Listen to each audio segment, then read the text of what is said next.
Hello, everyone, and welcome back to X-Ranger. Before we begin, I thought it would be interesting if each of you could leave a comment indicating which part of the world you're joining us from. Also, don't forget to like and subscribe if you're enjoying the episodes. Now let's get comfortable, relax, and start our program. The first set of tracks appeared at 11:47 p.m. I checked my watch twice. The print was 18 inches long and 8 inches wide, too big for any known animal in the Swedish forests. I'm Thorsten Nilsson, forest ranger at the Västmanland Wildlife Station, and this is what happened during my night shift on October 12, 2023. I've worked these forests for 12 years. I know every trail, every animal print, every normal sound. That night started like any other late autumn shift. Temperature was 38 degrees, light wind from the north, partial cloud cover. I did my usual equipment check at 9 p.m. Flashlight, radio, GPS unit, first aid kit, camera. The wildlife monitoring cameras had been functioning normally during my afternoon check. The first 3 hours were routine. I walked my standard patrol route, checking the camera stations and marking any signs of wildlife activity in my log. At 11:30 p.m., I reached Observation Post 3, our northernmost monitoring station. That's when I noticed the silence. No owl calls, no rustling, no small animals, just the wind through the pine needles. I smelled it before I saw anything else. A heavy, musty odor, like wet fur and something rotting. Not the normal forest decay smell. This was sharper, more offensive. My eyes started watering, the wind shifted, and the smell got stronger. Then I found the first tracks. They came from the east, cutting across my patrol route. Single file, deep impressions in the soft ground. Each print was perfectly formed, showing 5 distinct toe marks. The stride length between prints was 6 feet. Whatever made them was walking on 2 legs. I took photos and measurements.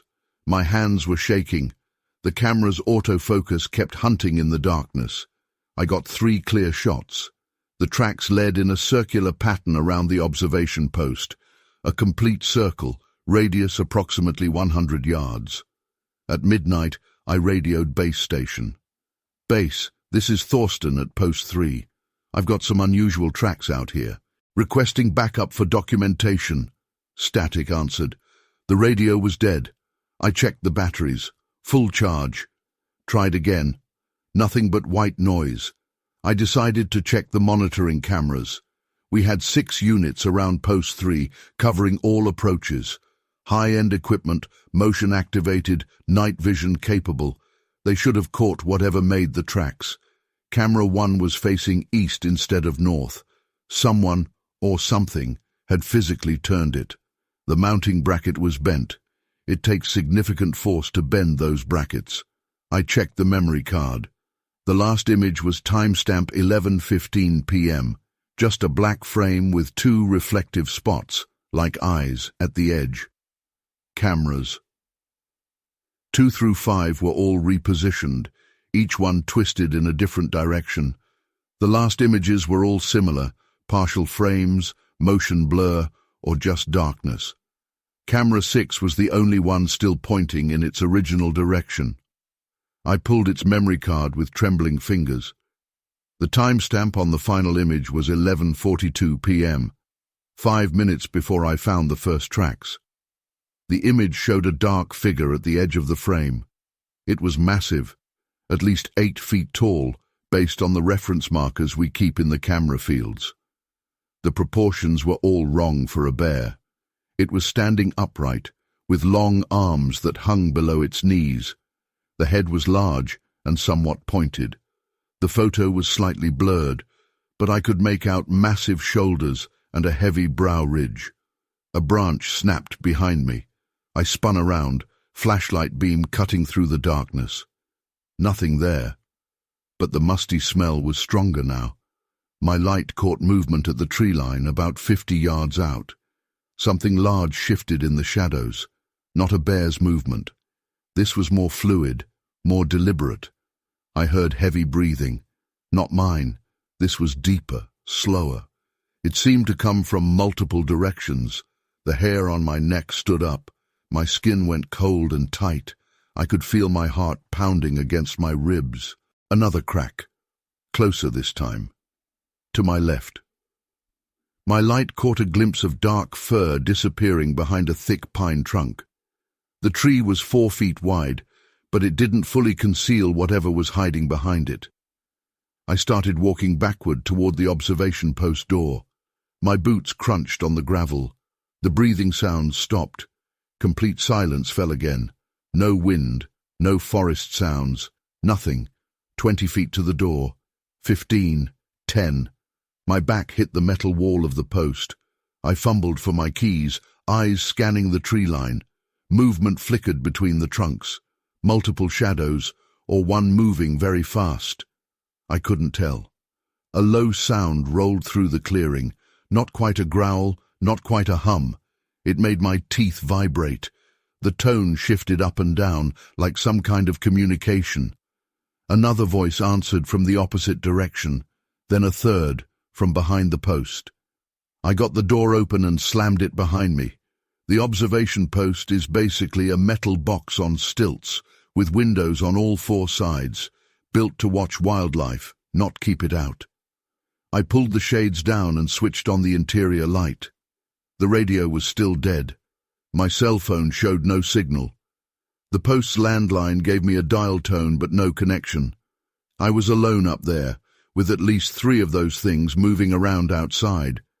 Something scraped against the metal wall. Long, slow scratches.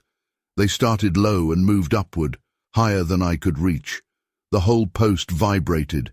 The scratching continued on all 4 sides, like they were testing the structure. A heavy impact shook the post. Then another. They were hitting it systematically, probably trying to knock it off the support poles. Each hit made the floor jump. Metal groaned. The windows rattled in their frames. I crouched in the center of the room, trying to stay away from the walls. The impacts continued for what felt like hours. I checked my watch. 1:15 a.m. Only an hour had passed since I found the first tracks. A shadow passed over the window. Something was climbing the post. The metal creaked under massive weight.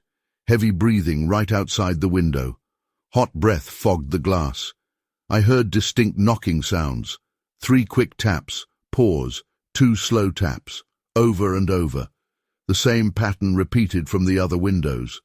They were coordinating, communicating with each other. The fog on the window cleared enough for me to see a huge hand press against the glass.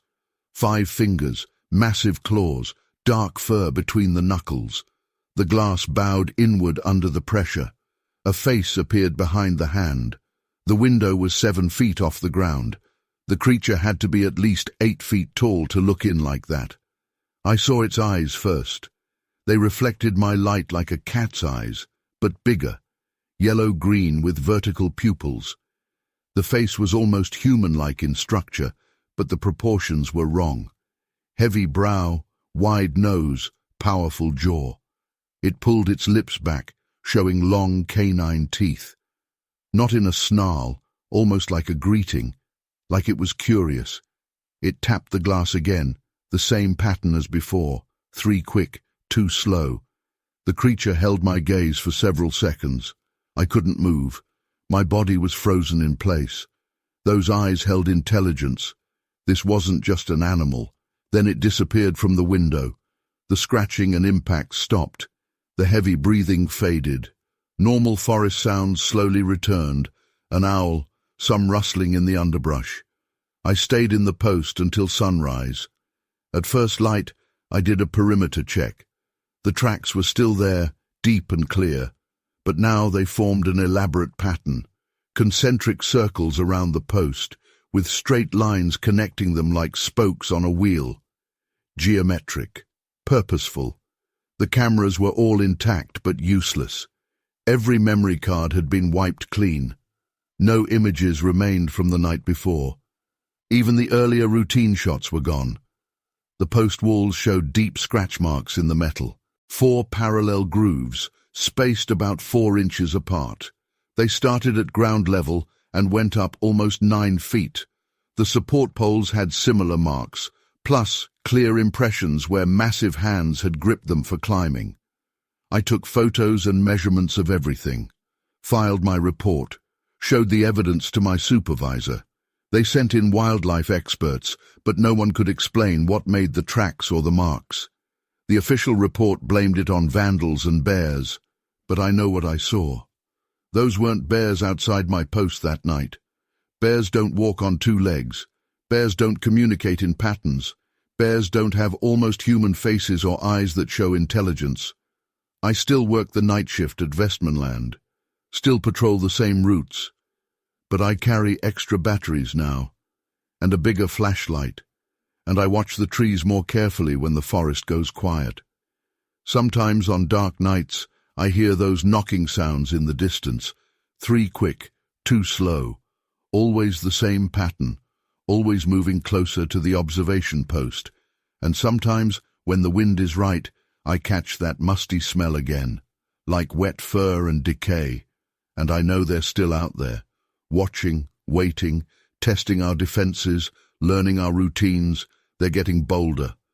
Last week, we found more tracks, closer to the main station this time, and the pattern was different, more complex, like they're trying to tell us something.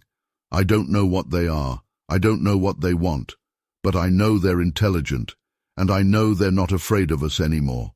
This is my report. Make of it what you will.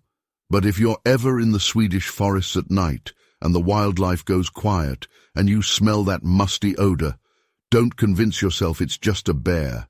Count the toes in those tracks. Listen for the knocking pattern, and remember, they're watching you just as carefully as you're watching them. End of report. Thorsten Nilsson, Forest Ranger, Westmanland Wildlife Station. Story 2. I had always loved running in the early morning. There was something about it that felt freeing. The quiet of the forest before dawn, the fresh air filling my lungs, the feeling of being alone with my thoughts.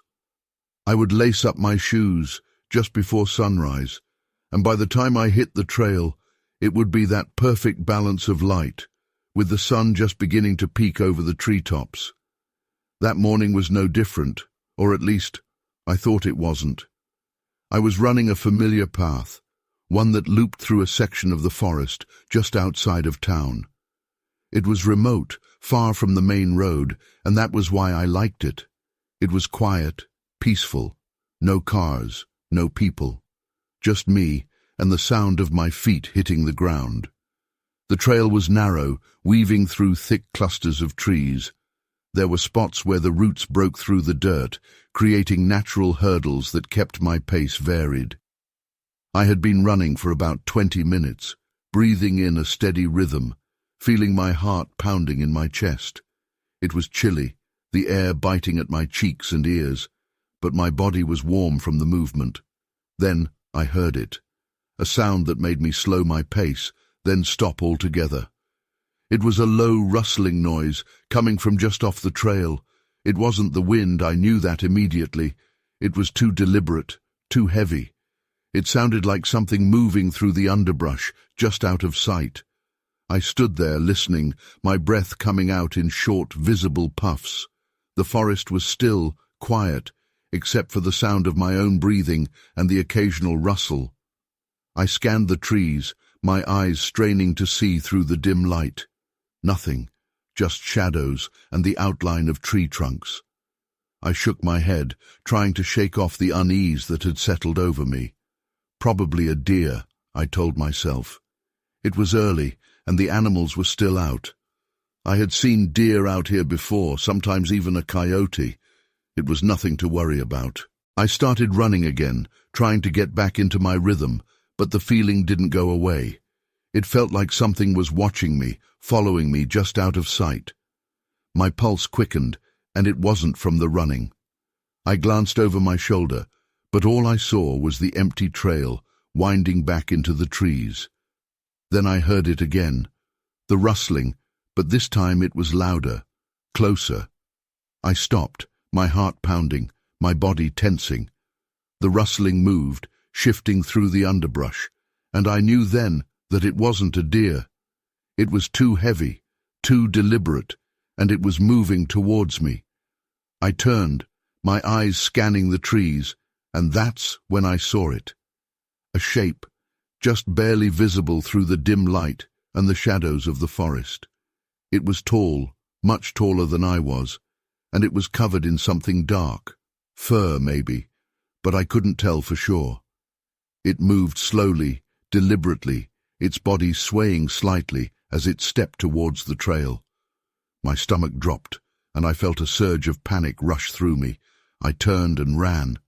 I didn't think, I just moved, my legs pumping, my breath coming in quick, ragged gasps. The trail blurred beneath me as I sprinted, the sound of my feet pounding against the dirt, echoing through the stillness of the forest. I could hear it behind me. The rustling had turned into heavy footsteps, crunching through the underbrush, getting closer. I pushed myself harder, my lungs burning, my heart pounding so hard I could hear it in my ears. My thoughts were a blur, a mess of panic and fear. I didn't know what it was, but I knew I couldn't let it catch me. The trail twisted, curving around a thick cluster of trees, and I followed it, barely able to keep my balance. My feet slipped on the loose dirt, but I caught myself, pushing forward, my eyes darting from the path ahead to the shadows around me. I could still hear it, still feel it behind me, the presence getting closer and closer. I could see a clearing up ahead, a break in the trees where the sunlight was starting to filter through. I focused on it, my eyes locked on that patch of light, and I ran for it, my muscles screaming in protest. I burst into the clearing, the bright morning light hitting me all at once, and I stumbled, falling to my knees. I turned, gasping for breath, my eyes scanning the tree line. I could see the shadows shifting, the dark shape moving just beyond the edge of the clearing. It stopped, its eyes catching the light, reflecting back at me. They were yellow, almost glowing, and they were fixed on me, unblinking. I felt a cold sweat break out across my skin, my body frozen. It stood there, just watching me, its body partially hidden by the trees. It was tall, its shoulders hunched, its head too large, too canine. I could see its breath, misting in the cold air, and I realized I was holding my own breath, too scared to move.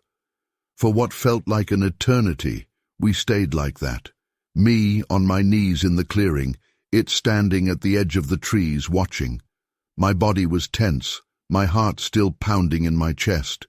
I could feel the adrenaline rushing through me, my muscles twitching, ready to move. Then it stepped back, slowly, fading into the shadows of the forest.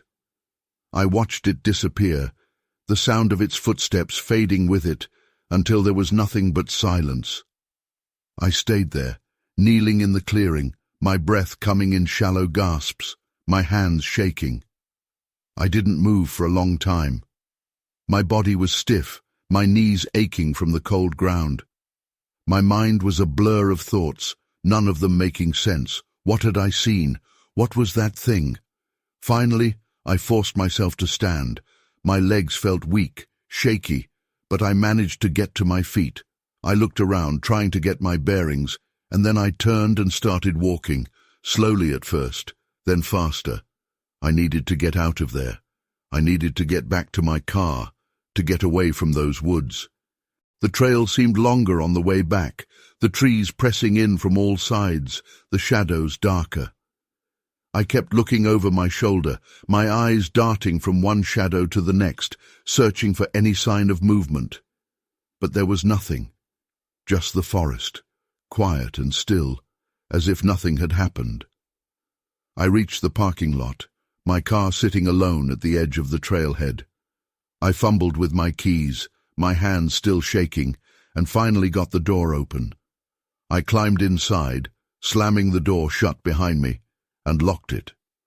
I sat there for a moment, my hands gripping the steering wheel, my breath coming in ragged gasps. I started the car, the engine roaring to life, and I pulled out of the lot, my eyes on the rearview mirror. I could still feel it, the presence, like it was watching me, waiting. I drove faster, the road winding away from the forest, the trees slowly giving way to open fields and the distant sight of houses. I didn't stop until I was back in town, parked in front of my apartment building. I sat there, the engine still running, my hands still gripping the wheel. My body felt heavy, exhausted, the adrenaline slowly fading, leaving me feeling weak. I don't know what I saw out there. I don't know what followed me, what watched me from the shadows.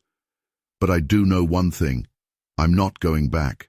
Not to that trail, not to those woods. Not ever. Story 3. I found the bones at 2:17 p.m. on the Hoh River Trail. The pile was 4 feet high and arranged in a perfect pyramid. All elk bones, all fresh. The marrow was still pink. I'm Ming Chen, wildlife photographer, and this is my account of what happened in Olympic National Park on September 15, 2023. I'd been on the trail for 3 days, documenting Roosevelt elk migration patterns. The weather was clear, temperature around 65 degrees, low humidity, perfect hiking conditions.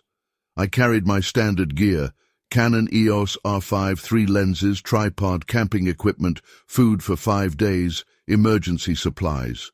The morning started normally.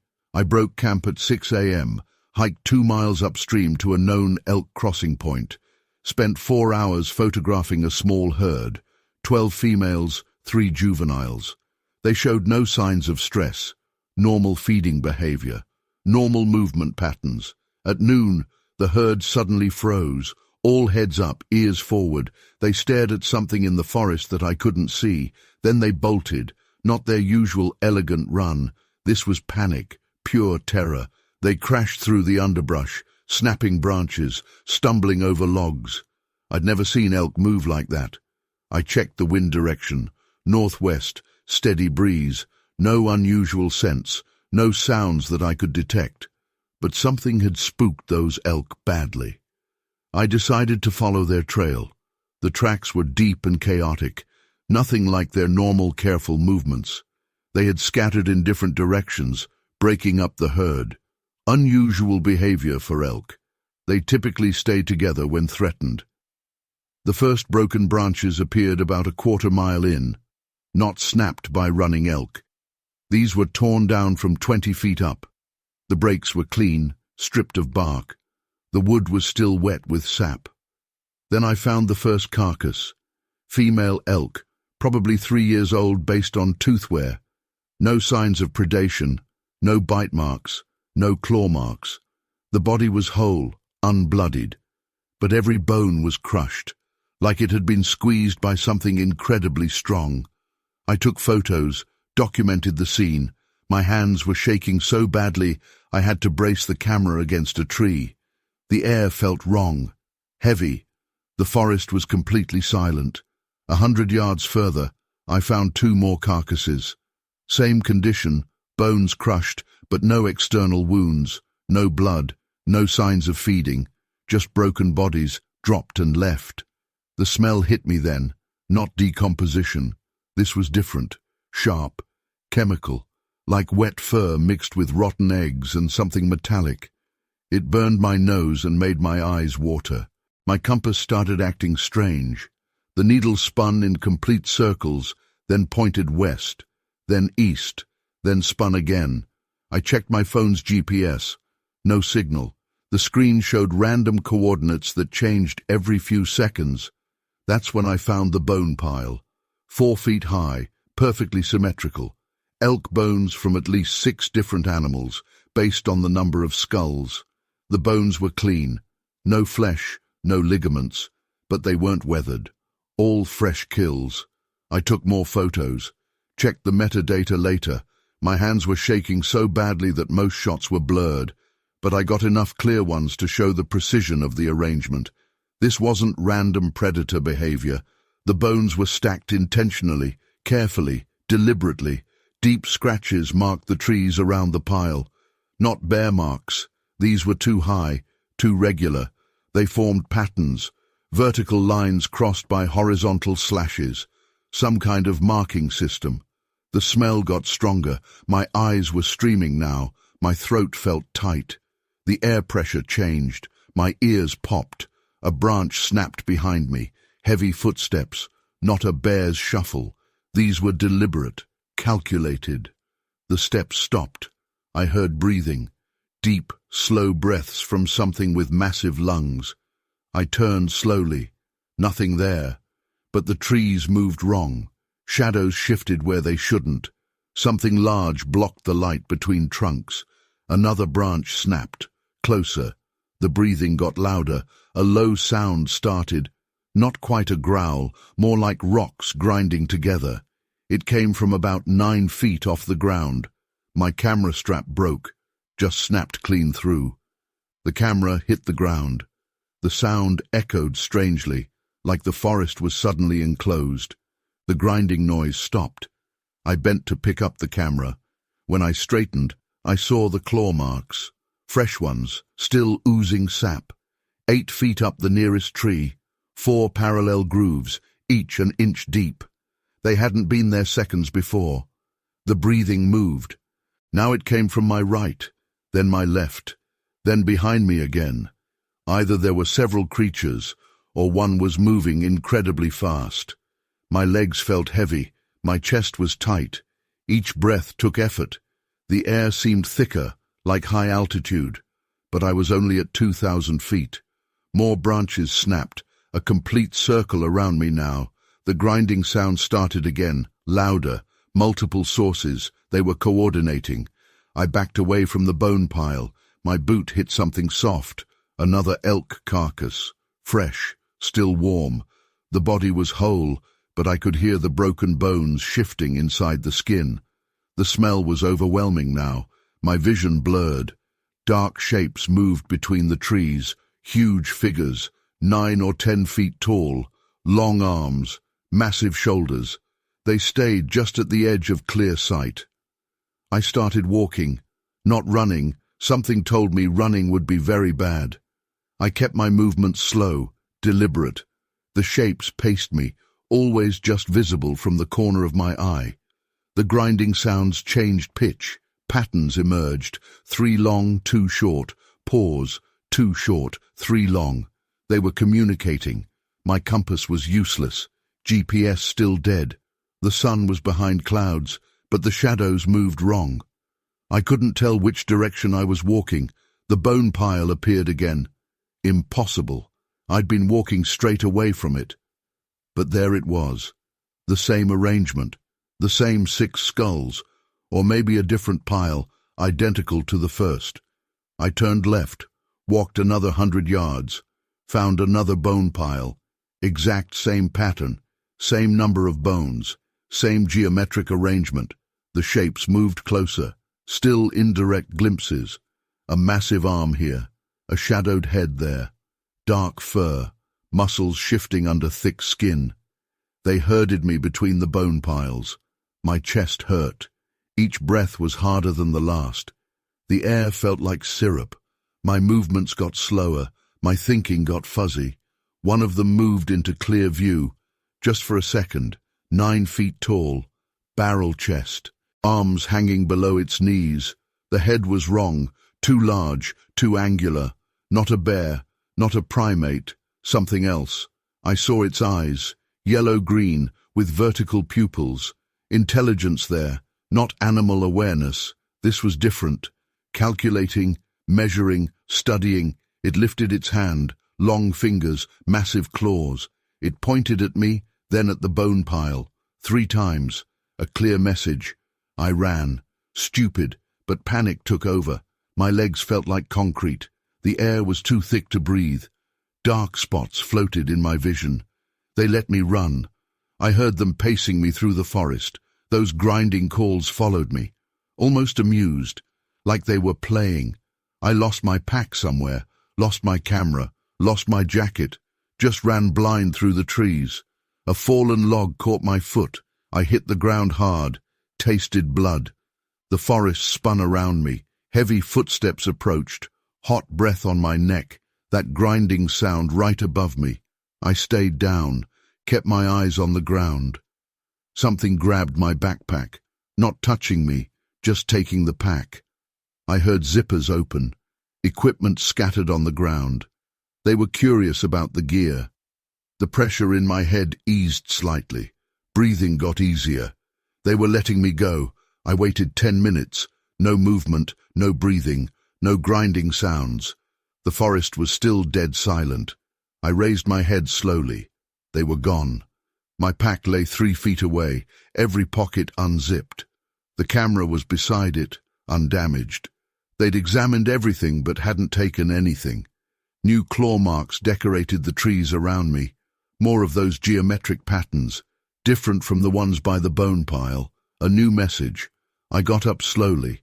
My compass worked again. GPS signal returned. I was half a mile from the main trail. The next day, I went back with 2 rangers. We found no bone piles, no claw marks, no tracks. The elk carcasses were gone. Even the broken branches had disappeared. But my photos remained. The bone piles, the claw marks, the patterns. The metadata showed the time and GPS coordinates, proof that something happened out there. The rangers filed a report, blamed it on bear activity and animal bone collectors, said the elk probably died from a new bacterial infection, explained away the patterns as random scratches, ignored the GPS malfunction and compass problems. But they looked nervous. They knew the explanations didn't fit. Bears don't stack bones in geometric patterns. Bears don't herd people through the forest. Bears don't examine camera equipment and put it back unharmed. I still do wildlife photography, still track elk, but not in Olympic National Park, not alone. And if I smell that sharp chemical odor, or if my compass starts spinning, I leave. Immediately. The photos are in a safe deposit box now. I made copies. Sent them to researchers, cryptozoologists, biologists. Most ignored them. Some suggested hoaxes. A few asked questions. But sometimes late at night I get emails from other hikers, other photographers. They attach their own photos. Bone piles, claw marks, geometric patterns. Always the same style, always the same message. They're out there. They're intelligent. They're studying us. And they want us to know they're watching. This is my official statement. Take it as you will. But if you're hiking in Olympic National Park and you find a pile of fresh bones stacked in a perfect pyramid, don't stop to take pictures. Don't try to figure it out. Just leave. Quickly, quietly. Don't run. Because they're already circling you, testing you, measuring you, and you really don't want to fail their test. End of statement. Ming Chen, Wildlife Photographer, September 18th, 2023. Story 4. The desert was freezing that night. I hadn't expected it. The day had been hot, unbearable even, but when the sun dipped below the horizon, it took every ounce of warmth with it. I was out there alone, hiking the trails of the desert in New Mexico. The vastness of it always gave me a sense of perspective.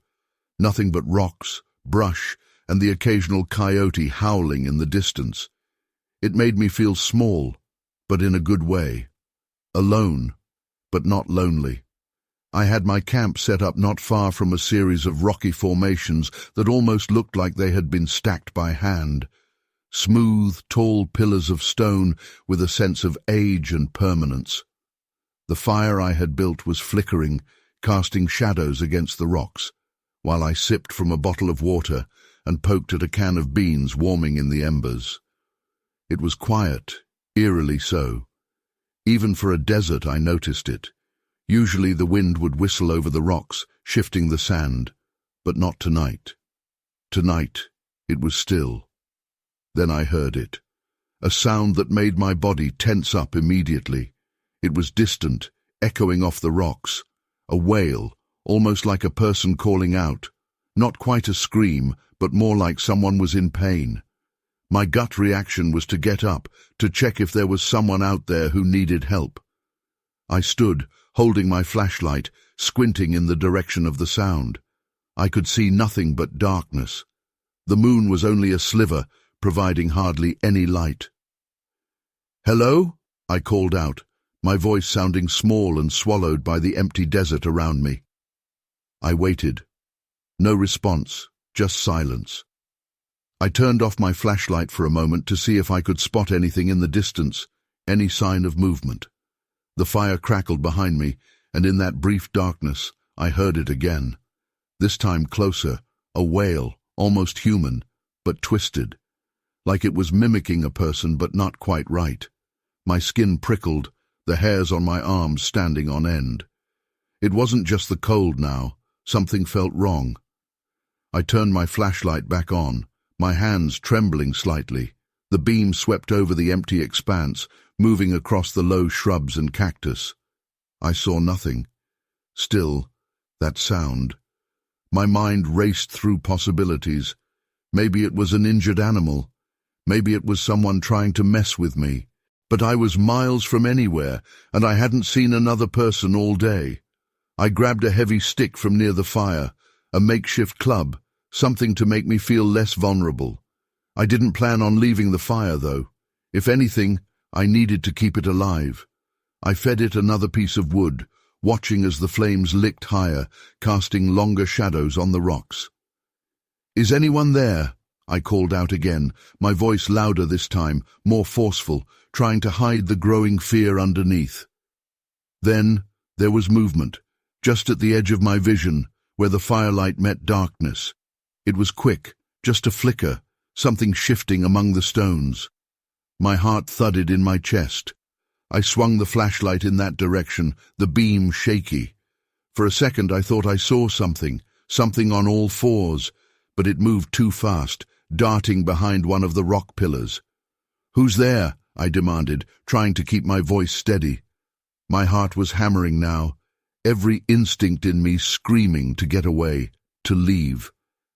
I took a step back, closer to the fire. The desert was dead quiet again, not even the sound of wind. Just the crackling of the fire and the pounding of my pulse in my ears. I wanted to believe it was just an animal, a coyote maybe. But something felt off, something I couldn't shake. The way it moved wasn't right. It was too fast, too fluid, and there was something about it that seemed almost human. I backed up further until I was almost standing in the fire. The heat scorched the back of my legs, but I didn't care. I needed to see everything around me. I held the flashlight steady, my eyes darting back and forth, scanning for movement. My breath came out in short, visible puffs in the cold night air. And then I saw it. It stepped out from behind one of the stone pillars, slowly this time, deliberately. My breath caught in my throat. It was tall, its limbs too long, its body hunched as if it was trying to make itself smaller, less noticeable. Its skin was pale, almost ashen, reflecting the firelight in a sickly glow. Its head was turned toward me, and I could see its eyes, dark, hollow, and fixed on me. It didn't move, just stood there watching. I could feel my body tense, my fingers tightening around the stick. I tried to think, to make sense of what I was seeing, but nothing fit. It wasn't a person. It wasn't an animal. It was something else, something that shouldn't have been there. The wail came again, but this time it was different. It didn't come from the creature in front of me. It came from behind, echoing across the rocks. It was the same twisted, mournful sound, but now I could tell it was deliberate. It was like a lure, trying to draw me away from the fire, away from safety. I felt a surge of panic, and without thinking, I swung the stick in front of me, as if that would somehow ward it off. The creature tilted its head, almost curious, and then it took a step closer. Its movements were slow, deliberate, like it was testing me, seeing how I would react. I couldn't stay there. I needed to move, needed to get away. My eyes flicked to my pack, sitting just a few feet away near the edge of the firelight. My keys were in there. If I could grab them, I could make a run for the car. I took a step toward the pack, my eyes never leaving the creature. It watched me, its eyes following my every movement. Another wail echoed through the night, closer now, and I felt my stomach twist in fear. There was more than one. I grabbed my pack, my fingers fumbling with the zipper, my eyes darting back to the creature. It hadn't moved, but its head was tilted, its eyes fixed on me, unblinking. I found the keys, my fingers wrapping around them, and I took a deep breath. I needed to make a run for it. I couldn't stay here, not with those things closing in. I turned, my heart pounding, and sprinted toward the car. The desert ground was uneven beneath my feet, and I stumbled, almost falling, but I caught myself and kept moving. I could hear them behind me now, footsteps, heavy and fast, pounding across the desert floor.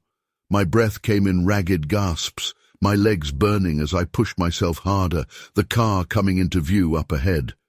I didn't dare look back. I didn't want to see how close they were. I reached the car, my hands shaking as I fumbled with the keys, trying to unlock the door. I could feel them behind me, could hear the sound of their footsteps, the low, guttural growls that sent a chill down my spine. I got the door open, threw myself inside, and slammed it shut, locking it just as something hit the side of the car. The whole vehicle rocked, and I screamed, my hands fumbling to get the key into the ignition. I turned it, the engine roaring to life, and I slammed my foot on the gas. The tires spun in the sand for a moment before catching, and the car lurched forward, the headlights cutting through the darkness. I could see them in the rear-view mirror. Two figures, tall and pale, their limbs too long, their eyes glowing in the headlights. They stood there, watching as I sped away, their bodies blending into the darkness until they were gone. I didn't stop driving. I didn't look back again. My hands were gripping the wheel so tightly, my knuckles were white, my heart pounding in my chest. I didn't slow down until I reached the main road, the lights of a gas station in the distance. I pulled into the lot, my hands still shaking as I turned off the engine. I sat there, my breath coming in ragged gasps, my body trembling. I didn't know what I had seen out there. I didn't want to know. All I knew was that I was never going back. The desert had always been a place of solitude for me, a place where I could find peace. But now it was something else, a place of darkness, of things that shouldn't exist, things that watched from the shadows, waiting, calling out with voices that weren't quite human. I stayed in the car for a long time, the lights of the gas station flickering overhead, the sound of traffic in the distance. Eventually, I got out, my legs still shaky, and went inside.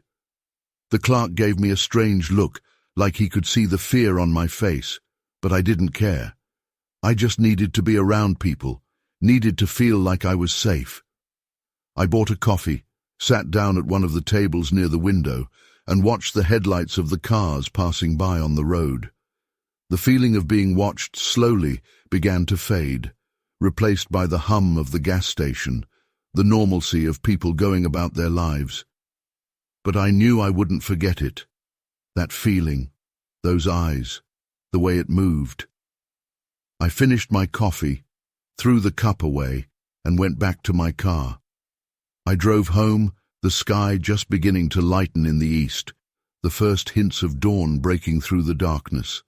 I didn't look at the desert as I passed it, didn't glance at the rocky formations or the stretches of sand. I kept my eyes on the road, my mind focused on getting as far away as I could. And I knew deep down that I would never go back. Not to that desert, not to those trails.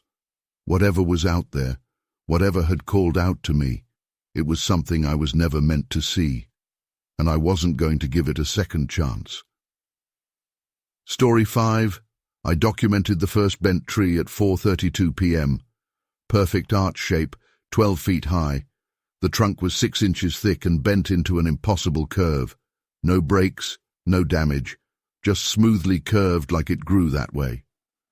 My name is Astrid Weber, wildlife photographer, and this is what happened in the Black Forest on November 3rd, 2023. I specialize in documenting unusual forest phenomena, tree growth patterns, animal behavior changes, unexplained structures. That day, I was investigating reports of strange formations near the Feldberg region. Temperature was 40 degrees, overcast, light wind from the east. The first arch appeared normal enough. Young beech tree, healthy bark, good leaf cover. But the bend was wrong. Trees don't grow in perfect semicircles. The curve was too precise, too engineered. I took measurements, soil samples, bark samples. No signs of human tools or manipulation. My assistant, Klaus, spotted the second arch 50 meters away. Same height, same curve. The trunk was a different thickness, but the arch was identical. We laid a measuring tape along both curves. The radius matched within a millimeter. By sunset, we'd found 12 arches, all different types of trees, beech, oak, pine, birch. Different ages, different sizes. But the curves were identical.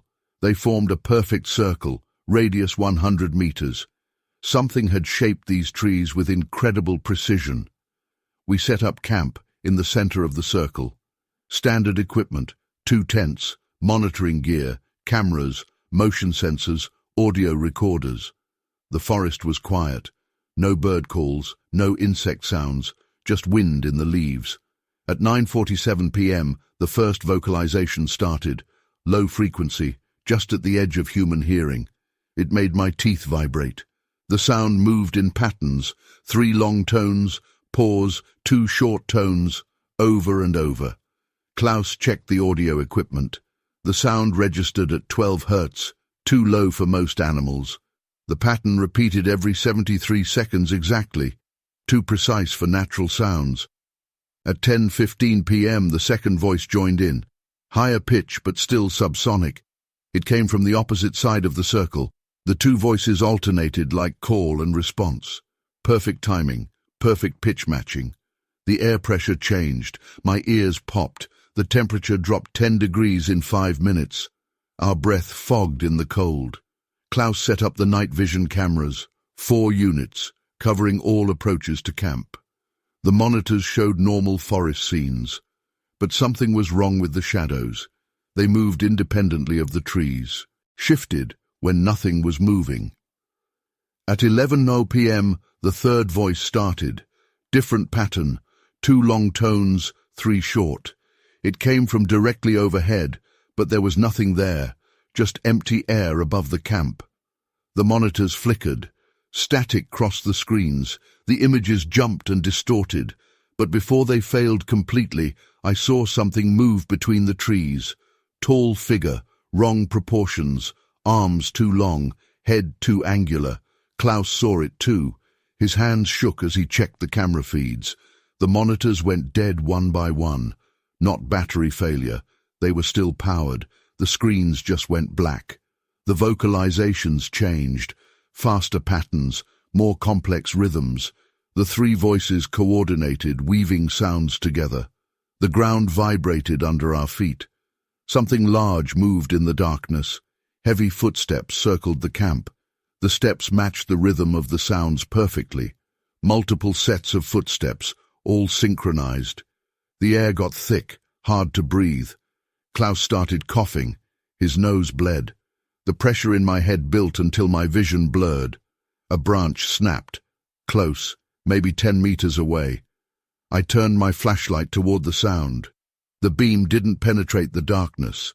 The light stopped about 5 meters out, like the air itself was too thick to pass through. More branches broke. Complete circle around us now. The footsteps got closer. That low humming filled my skull. Klaus vomited. Blood in it. I heard breathing. Deep, slow breaths from something with massive lungs. The sound came from above head height. Way above. I looked up slowly. It stood just outside the flashlight's range. Tall, 3 meters at least. The head brushed the lower tree branches. Long arms hung past its knees. The shoulders were too wide, too angular. The proportions were all wrong. It stepped forward. 1 huge foot entered the light. Grey skin, 4 toes. Each toe ended in a thick, curved claw. The foot was a meter long. Klaus screamed. High, thin sound. cut off suddenly. I turned. Another one had him, huge hands around his chest. It lifted him like he weighed nothing. Klaus's feet dangled 2 meters off the ground. His eyes were wide. His nose streamed blood. I raised my camera. Stupid reflex. Professional habit. The flash went off. For 1 second I saw everything. 3 of them. 3 meters tall. Grey skin covered in patchy black fur. Long arms. Powerful chests. The heads were wrong. Elongated, angular, with heavy brow ridges. Their eyes reflected the flash like cat's eyes, but bigger. Yellow-green with vertical pupils. The flash died. Total darkness. The air turned to syrup. My legs gave out. I fell. Klaus was gone. No sound. No struggle. Just gone. His flashlight lay on the ground, still on, beam pointing at nothing. The vocalizations changed again. Faster. Urgent. The 3 voices talked back and forth. Complex patterns. Language. Something grabbed my camera. Not roughly. Almost careful. I felt long fingers brush my hand as they took it. The strap snapped like thread. Clicks and whirring sounds in the darkness. They were examining the camera. Multiple hands touched it, passed it around. The sounds they made changed tone, became quieter, contemplative. The camera dropped beside me, undamaged. Every setting had been adjusted. They'd gone through all the menus, changed all the parameters, like they were learning how it worked. The pressure eased slightly, the air thinned. I could breathe again. The humming softened. One of them made a new sound, short, sharp clicks. The others responded. The footsteps moved away. The breathing sounds faded. I waited. 5 minutes, 10, no movement, no sounds. The normal forest noises slowly returned. My flashlight worked properly again. The beam penetrated the darkness. I swept it around the camp. Everything was rearranged. The tents were dismantled, not torn, carefully taken apart. Every piece laid out separately, like they wanted to study the construction. Our equipment was sorted into piles, electronics in one stack, metal tools in another, fabric items in a third, everything organized by material type. Klaus's clothes lay in a neat pile. Empty. No blood. No damage. Just empty clothes, carefully folded. The tree arches were gone. The trunks stood straight and normal, like they'd never been bent. No marks. No signs of manipulation. Just healthy trees. I called the police. They searched for 3 days. Found nothing. No tracks. No signs of struggle. No traces of Klaus. But they found other things. Other circles of bent trees. Other missing persons reports. Every case had the same patterns. Low sounds. Technical equipment studied and rearranged. People gone, leaving empty clothes. Perfectly folded. The official report blamed it on vandals. Said Klaus ran away. Explained the bent trees as a natural phenomenon. Ignored the recordings of those impossible sounds. But they kept the area closed. Posted extra patrols. Installed new monitoring equipment. They know something's out there. I still work as a photographer. Still document forest phenomena. But not in the Black Forest. Not at night. And I never camp inside circles of bent trees. My camera is in a research lab now. They're studying the settings changes. The adjustments showed intelligence, understanding of digital technology, problem-solving ability. Sometimes I get emails from other photographers, other researchers. They attach photos of bent trees, recordings of low sounds, reports of missing people. Always the same pattern.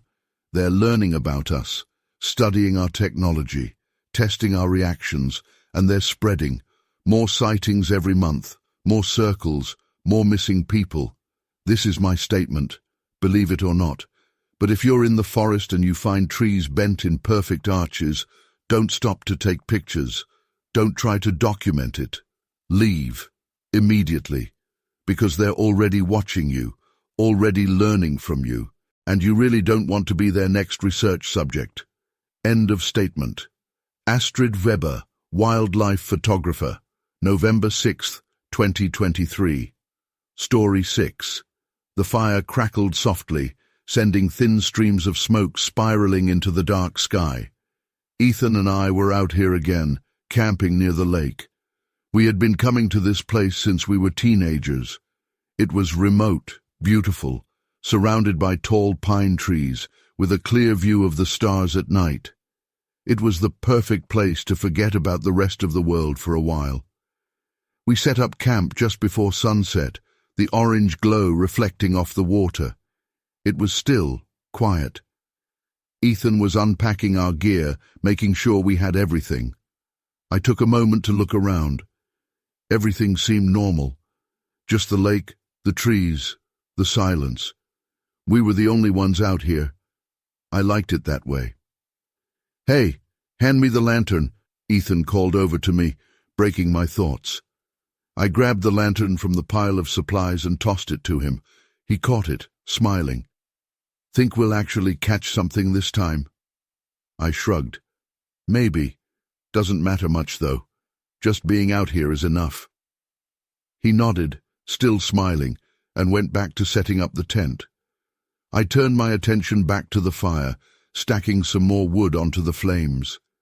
It was getting colder now that the sun had set, and the warmth of the fire felt good against the chill creeping in from the lake. Night fell quickly.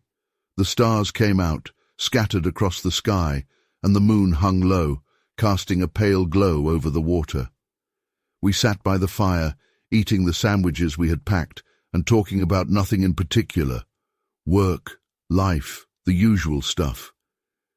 It was peaceful, the kind of night you wish could last forever. But there was something that felt different. I noticed it when we stopped talking, just for a moment, when there was nothing but the crackling of the fire and the occasional splash of a fish in the lake.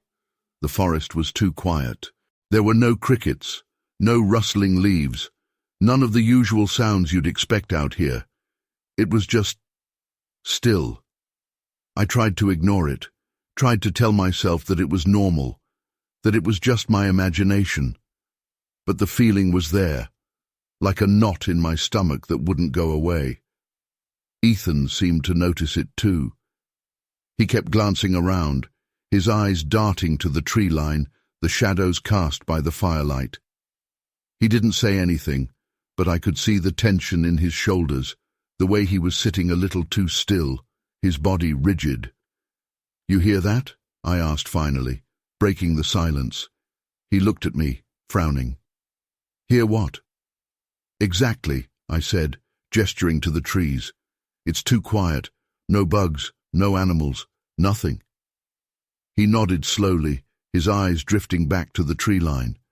"Yeah, it's weird." We both sat there, listening, the silence pressing in around us. The fire crackled, and the wind picked up slightly, rustling the leaves. I tried to shake off the feeling, tried to focus on the warmth of the fire, the light, the familiar presence of Ethan next to me. But then I saw it. A shadow moving between the trees, just at the edge of the firelight. It was quick, almost too quick to see, but I knew it was there. My heart skipped a beat, and I sat up straighter, my eyes locked on the spot where I had seen it. "Did you see that?" I whispered, my voice barely audible. Ethan turned to look at me, his brow furrowed.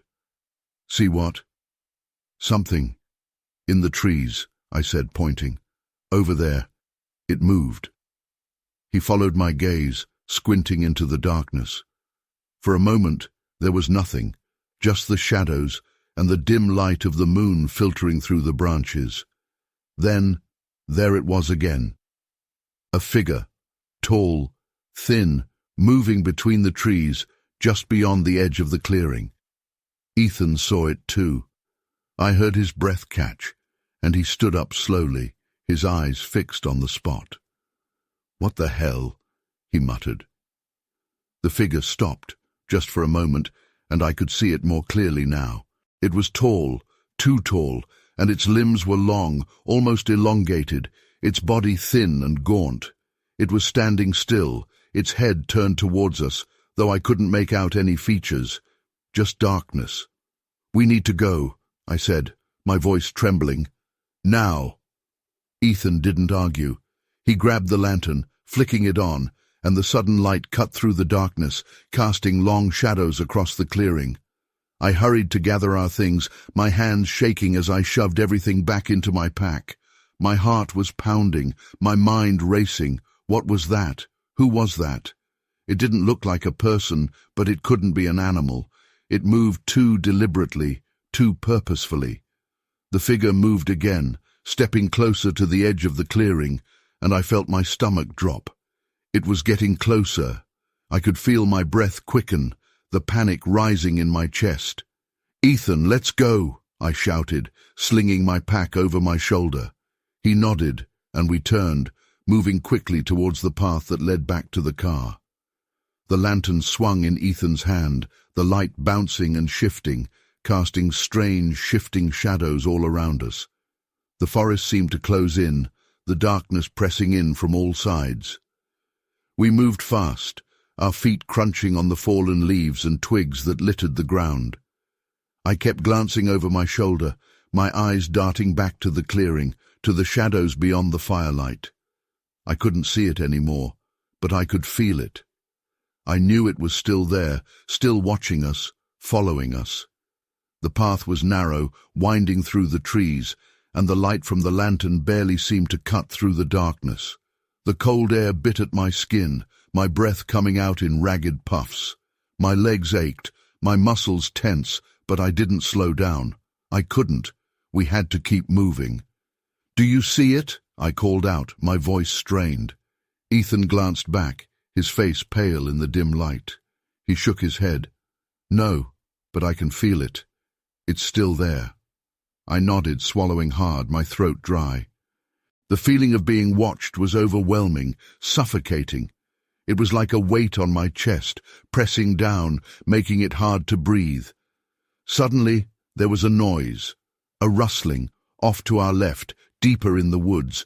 It was followed by a low, almost guttural sound, something between a growl and a moan. My blood ran cold, and I felt a surge of panic. "Go, go!" I shouted, pushing Ethan forward. We broke into a run, our feet pounding on the dirt path, the lantern swinging wildly in Ethan's hand. The sound of our footsteps echoed through the trees, mingling with the rustling, the growling, the sounds of something moving through the woods, following us. My heart was pounding so hard I thought it might burst, my lungs burning with every breath.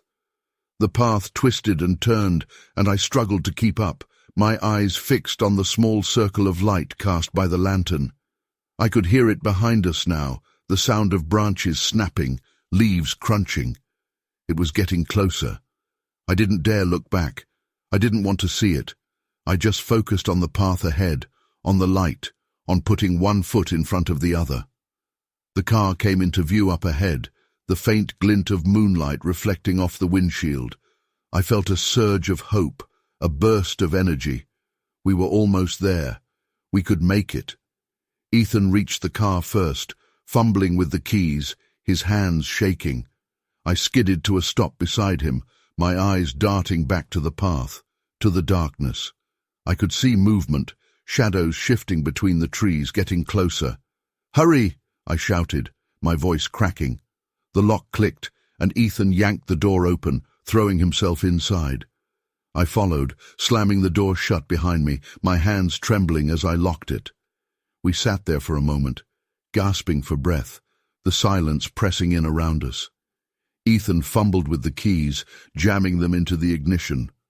The engine roared to life, and he floored it, the tires spinning for a moment before catching, the car lurching forward. I glanced out the window, my eyes scanning the tree line. I could see it there, just at the edge of the woods, watching us. Its eyes were dark, hollow, its body barely visible in the shadows. We sped away, the car bouncing on the rough path, the trees blurring past us. I kept my eyes on the rearview mirror, watching as the figure slowly disappeared into the distance, swallowed by the darkness of the forest. Neither of us spoke. The only sound was the hum of the engine, the crunch of gravel under the tires, and our heavy breathing. My hands were still shaking, my body tense, every muscle aching. We didn't stop until we reached the main road, the bright headlights of passing cars washing over us, breaking the silence. Ethan pulled over to the side of the road, turning off the engine. We sat there, staring straight ahead, our breaths slowly steadying. "What was that?" Ethan finally asked, his voice barely a whisper. I shook my head, swallowing hard. "I don't know. But it wasn't human." He nodded, his hands still gripping the steering wheel, his knuckles white. We sat there for a long time, neither of us speaking, just trying to process what had happened. Eventually, Ethan started the car again, pulling back onto the road. We drove in silence, the lights of the town slowly coming into view in the distance. I glanced back, my eyes scanning the dark line of the forest, half expecting to see it there, watching us. But there was nothing, just darkness. We never went back to that lake. We never talked about what we saw, not really. There was nothing to say. Whatever it wasn't something we wanted to understand. We just knew one thing. We were lucky to have gotten away, and we weren't going to push our luck again. Story 7. The claw marks were 8 inches deep in solid oak, 5 parallel grooves, spaced 4 inches apart. They started at ground level and went up 12 feet.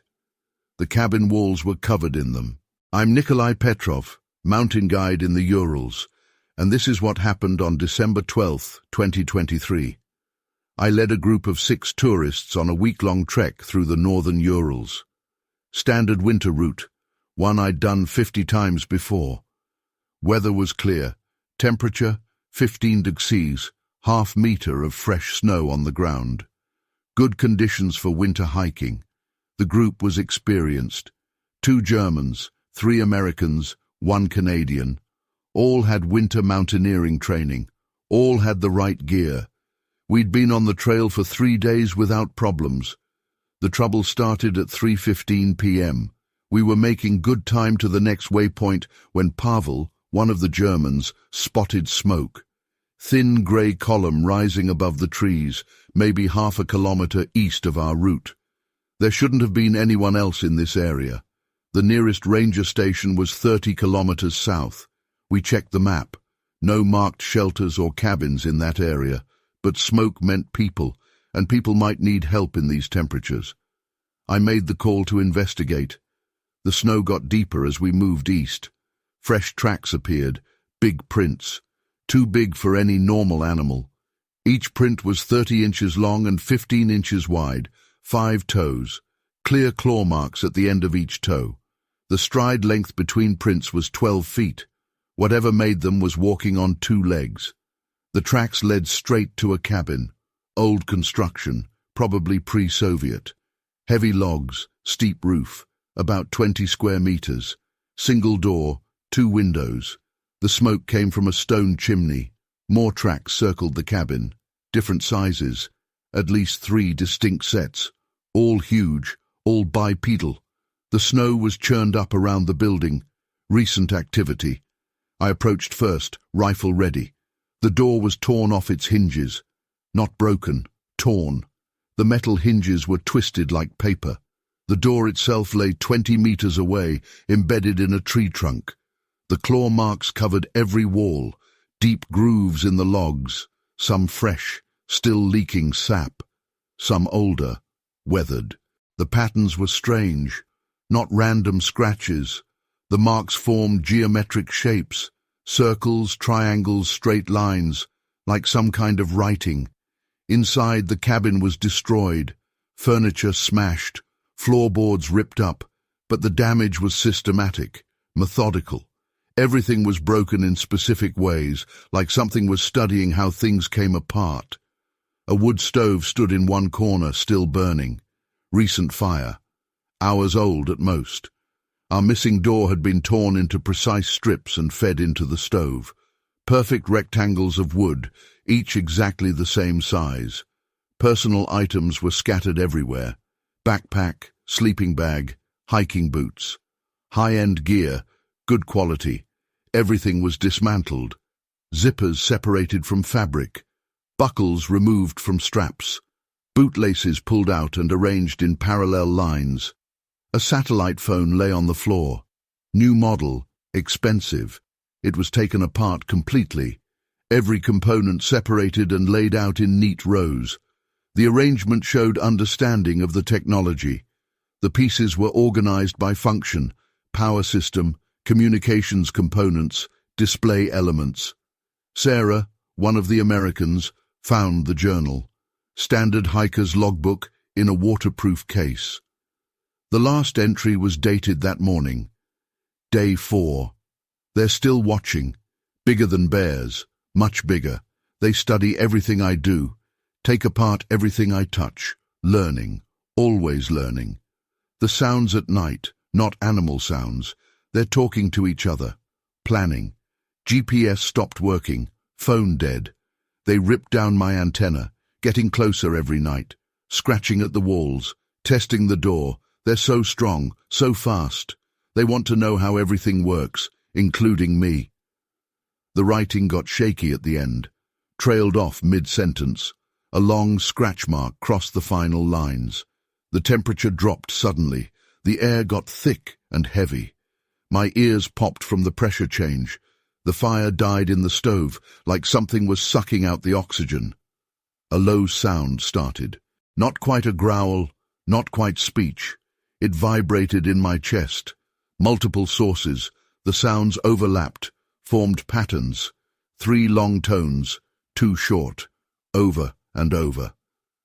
Pavel's GPS unit started glitching. The screen showed random coordinates that changed every second. The compass spun in circles. All our phones died simultaneously. Even the backup batteries went dead. Something moved outside. Heavy footsteps in the snow. The whole cabin shook with each step. More sounds joined the first. Complex rhythms. Call and response patterns. They were coordinating. I moved to the window. The glass was frosted, but I saw shapes moving in the trees. Huge figures. 3 meters tall at least. Long arms. Massive shoulders. They stayed just at the edge of visibility. Sarah screamed. A huge hand reached through the broken door. Grey skin. Black fur on the knuckles. Claws like knife blades. It grabbed her pack. Pulled it outside. We heard zippers opening. Material tearing. They were taking it apart like everything else.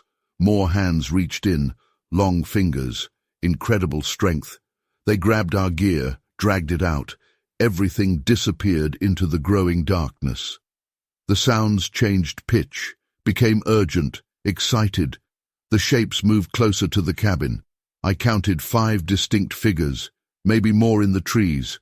One stepped into view, full daylight, no hiding anymore. 3 meters tall, barrel chest, arms hanging below its knees. The head was wrong, too big, too angular. Not a bear, not an ape, something else. Its eyes caught the light, yellow-green with vertical pupils. Intelligence there, cold, calculating, studying us. It reached into the cabin, slow, deliberate. Those huge hands could have crushed us easily, but it was gentle, curious. It touched Pavel's jacket, felt the material, found the zipper. In seconds, the jacket was off him. No violence. Just incredibly quick, precise movements. The creature examined the jacket, tested the zipper, studied the stitching. Then it began taking it apart, just like everything else. The others moved closer. Each one picked a different piece of our gear to study. They worked with strange precision. Their huge claws handled tiny objects with perfect control. The first one turned its attention back to us. Those intelligent eyes swept over our group. It made a short, sharp sound. The others responded. They were deciding something. My rifle was useless. I knew it wouldn't even slow them down. And they knew it too. They weren't afraid. They were curious. The leader, the first one we'd seen clearly, made another sound. Different tone. The others backed away. The pressure in the air eased slightly. It pointed one long finger at the door, then at the trail. A clear message: leave. We didn't run. Running would have been fatal. We walked, slowly, carefully, left everything behind. They watched us go. The sounds followed us down the trail. Those complex patterns of communication. The heavy footsteps pacing us through the trees. They escorted us for 5 kilometers, always just out of clear sight. At the edge of their territory, the sounds stopped. The pressure lifted. Our electronics started working again. The GPS showed our correct position. We were exactly on the border of their range. The rescue team found the cabin 2 days later. Everything was gone. No gear, no tracks, no claw marks. Even the logbook had vanished. Just an empty shell in the snow. But we had photos. A few clear shots before our cameras died. The claw marks, the tracks, the destroyed door. Proof that something happened.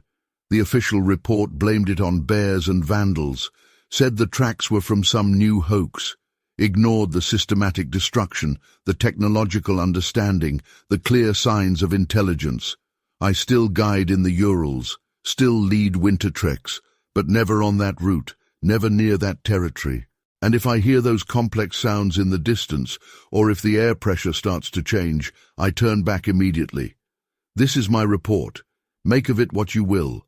But if you're hiking in the northern Urals and you find huge bipedal tracks in the snow, don't follow them. If you see a cabin with deep claw marks and geometric patterns, don't go inside. Leave, quickly, quietly, because they're watching, learning, understanding how everything works, including us. End of statement. Nikolai Petrov, Mountain Guide, December 15th, 2023. Story 8. Ryan and I were deep in the mountains, somewhere far from cell service, far from everything. It was one of those impromptu adventures where we decided, without much planning, to go explore the caves that supposedly dotted the region. Jason had told me about them, these dark, untouched caverns hidden among the rugged terrain. Ryan was up for anything, and I wasn't the type to back down. So we packed up and drove for hours, until we found a good starting point. We parked near a makeshift trailhead that looked more like an overgrown path than anything official. The sun was already dipping below the horizon, casting long shadows over the landscape. We had a couple of flashlights, extra batteries, and snacks in our packs. It felt like just enough for the adventure we had planned. We started our hike up the steep slope. The wind cut through the air, cold against my face, and the only sound was the crunch of gravel and dirt under our boots. Ryan walked ahead, his eyes scanning the surroundings, trying to figure out the best way to reach the caverns. The sun kept dropping, and soon enough, it was almost completely dark. I switched on my flashlight, the beam cutting through the encroaching darkness. "How far you think these caves are?" Ryan asked, stopping to catch his breath. I shrugged. Jason said it wasn't that far. Maybe another half hour, tops. He nodded and kept moving, the ground beneath us uneven. The mountains around us loomed like silhouettes, their jagged peaks cutting into the sky. There was something eerie about it. The further we went, the quieter it got. The wind had stopped, and with it went any other natural sound. Eventually, we found it. A small opening in the rock face, almost hidden by an outcrop of brush and rubble. It was narrow, barely big enough for one of us to squeeze through. I felt a shiver crawl up my spine as I stared at the entrance. It was just dark. The flashlight beam only penetrated a few feet in before the black swallowed it up. Ryan grinned, already pulling out his flashlight and testing it. "This is it. Let's check it out."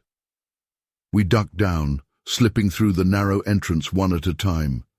The air inside was cold and musty, the smell of damp earth filling my nostrils.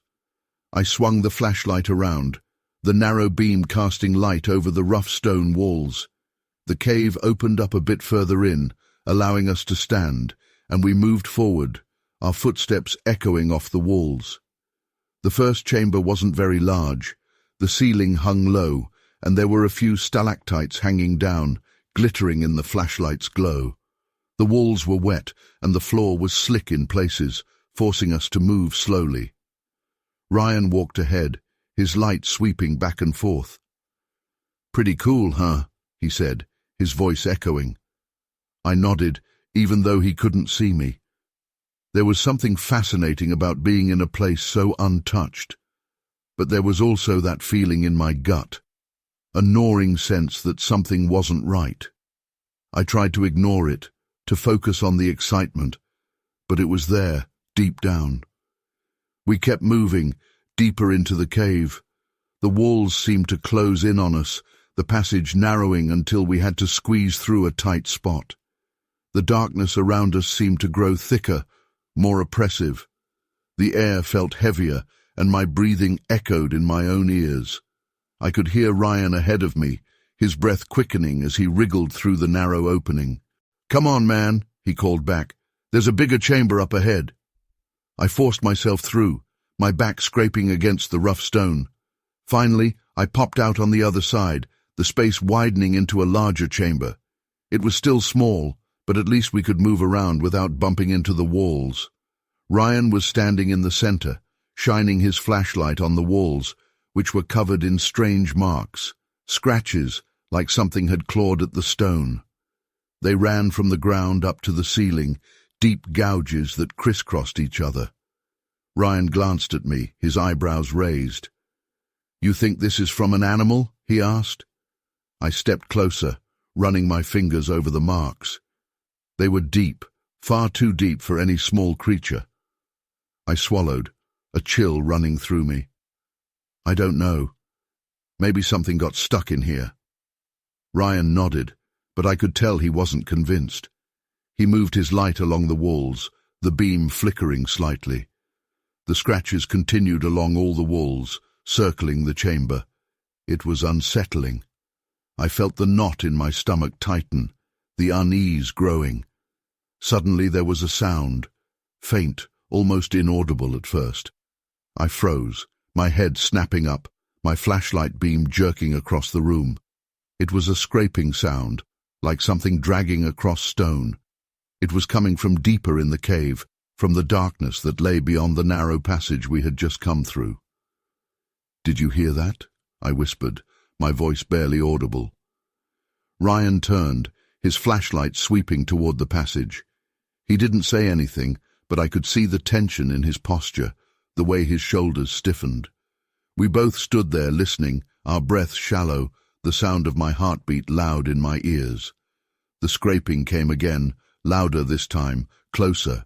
It echoed through the cave, bouncing off the stone walls, making it impossible to tell where it was coming from. My hands tightened on the flashlight, the cold metal slippery with sweat. "Maybe we should go," I said, my voice tight. Ryan nodded slowly, his eyes still fixed on the darkness beyond. He took a step toward the passage, and then stopped. The sound came again, and this time it was followed by something else. Something like a low moan, a sound that seemed to vibrate through the air, chilling me to the bone. I felt my stomach drop. That wasn't an animal. It wasn't anything I could explain. Ryan looked at me, and for the first time I saw fear in his eyes. "Yeah," he said, his voice cracking slightly. "Let's get out of here." We moved quickly, our flashlights cutting through the darkness, our footsteps loud against the stone floor. The passage was even narrower now, the walls pressing in on either side, making it hard to breathe. The scraping sound was louder, closer, and it felt like it was coming from all around us. Ryan squeezed through the narrow gap first, his flashlight disappearing on the other side. I followed, my back scraping against the stone, the rough edges cutting into my skin. I felt a sense of urgency, of panic, like I needed to get out now, or I wouldn't get out at all. I finally made it through, stumbling into the larger chamber, my flashlight beam shaking as I swung it around. Ryan was already at the entrance, his flashlight aimed out into the night. He turned back to me, his face pale in the dim light. "Come on," he said, his voice urgent. I nodded, moving quickly toward him, my heart pounding. The moaning sound was still there, echoing through the cave, followed by that scraping, that horrible dragging sound that seemed to be getting closer and closer. We slipped out of the entrance, the cold night air hitting me like a slap in the face. It felt like I could finally breathe again. I turned back, shining my flashlight on the narrow opening, half expecting to see something emerging from the darkness. There was nothing, just the blackness, the silence. "Let's go," Ryan said, grabbing my arm and pulling me away. We moved quickly down the slope, our feet slipping on the loose rocks, our flashlights bouncing with every step. The sound of our breathing was loud in the stillness of the night, our footsteps echoing through the empty mountains. We didn't stop until we reached the car, our bodies trembling, our breaths coming in ragged gasps. Ryan fumbled with the keys, his hands shaking, and finally got the door open. We climbed inside, slamming the doors shut, locking them. We sat there for a moment, the silence pressing in around us, the darkness outside the car windows feeling like it was watching us. Ryan turned the key in the ignition, the engine roaring to life, and he floored it, the tires kicking up dust as we sped away. Neither of us spoke. There was nothing to say. The only sound was the hum of the engine, the crunch of gravel under the tires, and our own ragged breathing. My hands were still shaking, my heart still pounding. As we made our way down the mountain, I glanced back in the rear-view mirror, half expecting to see something following us, something emerging from the darkness of the cave. But there was nothing, just the empty road, the dark silhouettes of the mountains against the night sky. We drove until we reached the highway, the lights of other cars finally coming into view, breaking the oppressive darkness that had surrounded us. Ryan pulled over to the side of the road, turning off the engine. We sat there staring straight ahead, our breath slowly steadying. "What was that?" Ryan finally asked, his voice barely a whisper. I shook my head, swallowing hard. "I don't know, but it wasn't anything good." He nodded, his hands still gripping the steering wheel, his knuckles white. We sat there for a long time, neither of us speaking, just trying to process what had happened. Eventually, Ryan started the car again, pulling back onto the road. We drove in silence, the lights of the city slowly coming into view in the distance. I glanced back one last time, my eyes scanning the dark line of the mountains, half expecting to see something there, watching us. But there was nothing, just the darkness, stretching out behind us, the cave hidden somewhere among the rocks, waiting. We never went back to those mountains. We never talked about what we had seen, not really. There was nothing to say. Whatever it wasn't something we wanted to understand. It was better left alone, in the darkness of that cave, where it belonged, and we weren't going to push our luck again. Story 9. The broken branches started at 47 feet above ground level. Clean breaks, stripped of bark, all pointing the same direction. My sled dogs refused to go any further. I'm Hassan Malik, professional tracker in northern Alberta, and this is what happened on January 15th, 2024. I've run dog sleds for 15 years. Know every trail and animal track in these woods. That morning started routine. Temperature, 25 degrees C, light snow, good visibility. 8-dog team, heavy-duty sled, standard winter gear. I was tracking wolf movements for the Wildlife Service. My lead dog, Kona, first noticed something wrong at 10:17 a.m. She's never missed a trail, never refused to run, but she stopped dead, hackles up, nose in the air. The whole team followed suit. 8 trained sled dogs, suddenly terrified. The snow showed why. Tracks appeared from nowhere, just materialized in pristine powder. Each print was 22 inches long, 10 inches wide. 5 toes with clear claw marks. The stride length between prints was 8 feet. Whatever made them was walking on two legs. The tracks formed patterns, not random wandering. Perfect geometric shapes, circles, triangles, straight lines at exact angles, like it was mapping the area, marking territory. Then I noticed the branches. Every tree along the trail had broken limbs, all at the same height, 47 feet up. The breaks were precise, clinical, each branch stripped of bark in exactly the same way. The exposed wood was still wet with sap. The dogs wouldn't move. They pressed against each other, whining. Kona, whose face-down bears, was shaking. Her breath came in short gasps, white showing all around her eyes. The temperature dropped suddenly. The air got thick and heavy. My ears popped from the pressure change. The wind died completely. A smell hit me then. Sharp, chemical, like wet fur mixed with ozone and something metallic. It burned my nose and made my eyes water. The dogs started gagging. Movement caught my eye. High up, something shifted between the trees.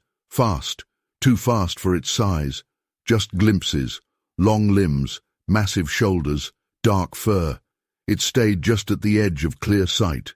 My GPS started glitching. The screen showed impossible coordinates. The compass spun in circles. My satellite phone died. Even the backup battery was dead. A low sound started. Not quite a growl, more like rocks grinding together. It vibrated in my chest. The sound moved, first from the left, then right, then behind me. Either multiple creatures or one moving incredibly fast. More branches broke. Higher up now. Something was moving through the canopy.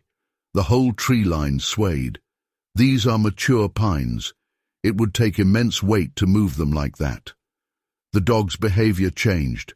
The fear remained, but now they were organized. They formed a circle, facing outward. Pack defense formation. They knew something was hunting us. My provisions disappeared first. The food bag just vanished from the sled. No sound. No movement I could see. 1 second there, next second gone. Then the spare gear bag. Then my camera. I heard zippers opening in the darkness between trees, materials tearing. They were taking everything apart, studying it. Complex sounds echoed through the forest, those grinding tones arranged in patterns, 3 long, 2 short, over and over. They were communicating. The temperature dropped another 10 degrees. The air felt like syrup. Each breath was an effort. My fingers went numb. My thinking got slow. One of them stepped into view. Full daylight, no more hiding. It stood at the edge of the tree line, half hidden by a massive pine trunk, 3 meters tall at least, long arms hanging below its knees. The head was wrong, too large, too angular, not a bear, not an ape, something else. Its eyes caught the light, yellow-green with vertical pupils, intelligence there, cold, calculating, studying us.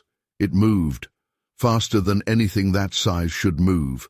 1 second by the pine, next second 30 feet closer. No sound, no visible movement. It just shifted position. The dogs went silent, complete quiet.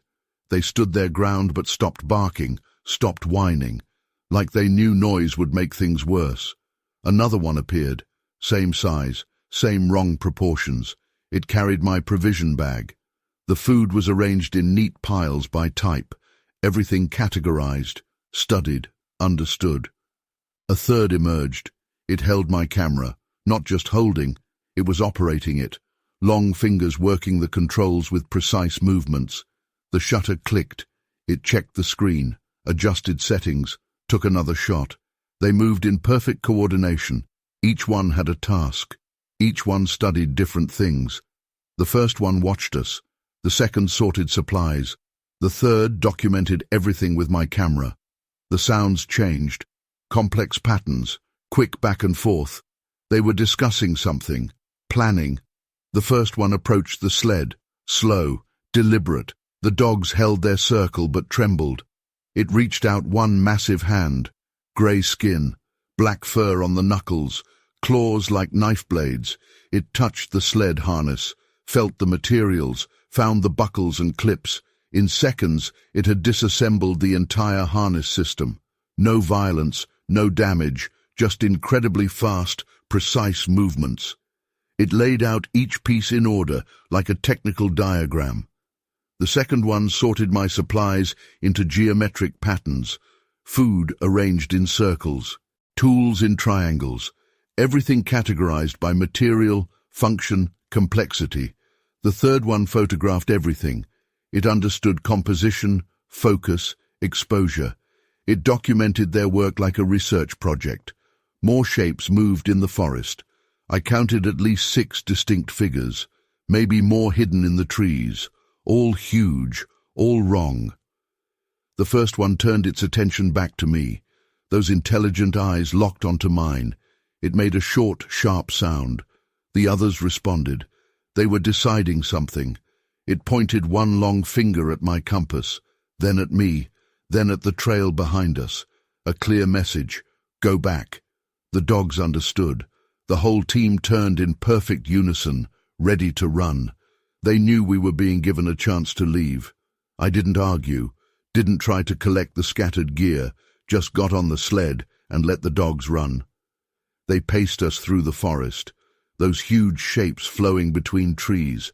The grinding sounds followed us. The camera clicked steadily, documenting our retreat. At exactly 3 kilometers, they stopped. The sounds ceased. The pressure lifted. The temperature rose. My GPS started working again. We were at the edge of their territory. They'd escorted us out. The Wildlife Service searched the area next day. Found nothing. No tracks. No broken branches. No scattered gear. Even the snow was undisturbed. But I had proof. That third one had put my camera back on the sled before we left. The memory card was full. Hundreds of photos, all perfectly composed. The harness disassembly, the supply categorization, the geometric patterns. The photos showed something else too, things I hadn't seen in the moment. More figures in the background, complex sign language between them, organized research behavior. The official report blamed it on bears and equipment malfunction, said the tracks were from some new hoax, ignored the photos, the patterns, the clear signs of intelligence. I still run dogs in northern Alberta, still track for the Wildlife Service, but never in that area, never alone. And if my dogs stop suddenly, if they form that defensive circle, I turn back immediately. This is my statement. Take it as you will. But if you're on the winter trails and you find huge bipedal tracks in geometric patterns, don't follow them.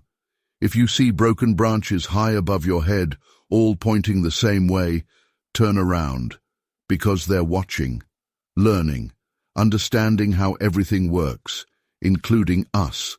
And next time, they might not just want to study our equipment. End of statement. Hassan Malik, Professional Tracker, January 18th, 2024. Story 10. The sun was already starting to set when I started my evening patrol. I'd done this route so many times that I could almost do it blindfolded. It was my area, this deep, quiet part of the forest that nobody really came into. Tourists mostly stayed on the easier trails. I had been a ranger here for more than a decade, and I loved the isolation, the calm of this section of the reserve. Tonight was supposed to be like any other, just another peaceful patrol before heading back to the cabin for a cup of hot coffee. The radio at my hip crackled occasionally, with bits of conversation from the other rangers, nothing urgent. I had my flashlight out, even though there was still enough light to see by, just so I'd be ready when it got darker. The air was cool, the smell of pine and damp earth strong as I walked along the trail. There was something comforting about the routine. I had reached one of the more remote sections of the forest when I started to get that feeling. You know the one, when you're not alone. I paused, looking around, trying to spot any movement in the trees. It wasn't unusual to see deer this time of day, maybe even a coyote if I was lucky. But there was nothing. Just the stillness of the forest, the soft rustling of leaves as a breeze moved through the branches. I shrugged it off, kept walking. The crunch of my boots on the gravel was steady, rhythmic, and it helped me focus. But then I heard it. Another sound, just barely audible. A rustling that wasn't from the wind, coming from somewhere deeper in the woods, off the path. I stopped again, my flashlight beam cutting into the shadows, sweeping over the trees. There was nothing there. I shook my head, turning back to the path. It was probably just an animal, something small, hidden in the underbrush. But as I kept walking, the feeling didn't go away. It lingered, a gnawing sense of unease that made my skin prickle. The forest was getting darker now, the shadows growing longer, and the last bit of sunlight fading behind the treetops. I tried the radio. "Ranger Ben here, checking in. Anyone else on the west side?" There was static, then a crackly response from Susan, one of the newer rangers, saying she was down near the river. Nobody else was near me. That's when I heard it. A low growl, almost a rumble, from somewhere behind me. It wasn't loud, but it was deep, vibrating in the stillness. My body went rigid, my heart thumping hard against my ribs. I turned, my flashlight jerking around as I tried to pinpoint where it had come from. The beam bounced off tree trunks, catching nothing but branches and leaves. I swallowed, my mouth suddenly dry. It didn't sound like a coyote. It was too deep, too guttural. It almost sounded like something warning me. I took a deep breath, trying to steady my nerves, and started walking again, faster this time. My hand gripped the flashlight tighter, my knuckles whitening. The growl came again, closer now, followed by the snap of a branch. I spun around, my flashlight beam catching something, a pair of eyes, reflecting back at me from between the trees. They were high, much higher than they should have been, staring right at me. My heart skipped a beat. I took a step back, the beam of my flashlight trembling as I tried to keep it steady. The eyes didn't move, just stared, unblinking. I couldn't make out a shape, just those eyes, reflecting the light, watching me. I felt my pulse quicken, my breath coming faster. I knew these woods, knew the animals that lived here. Whatever this was, it wasn't something I'd seen before.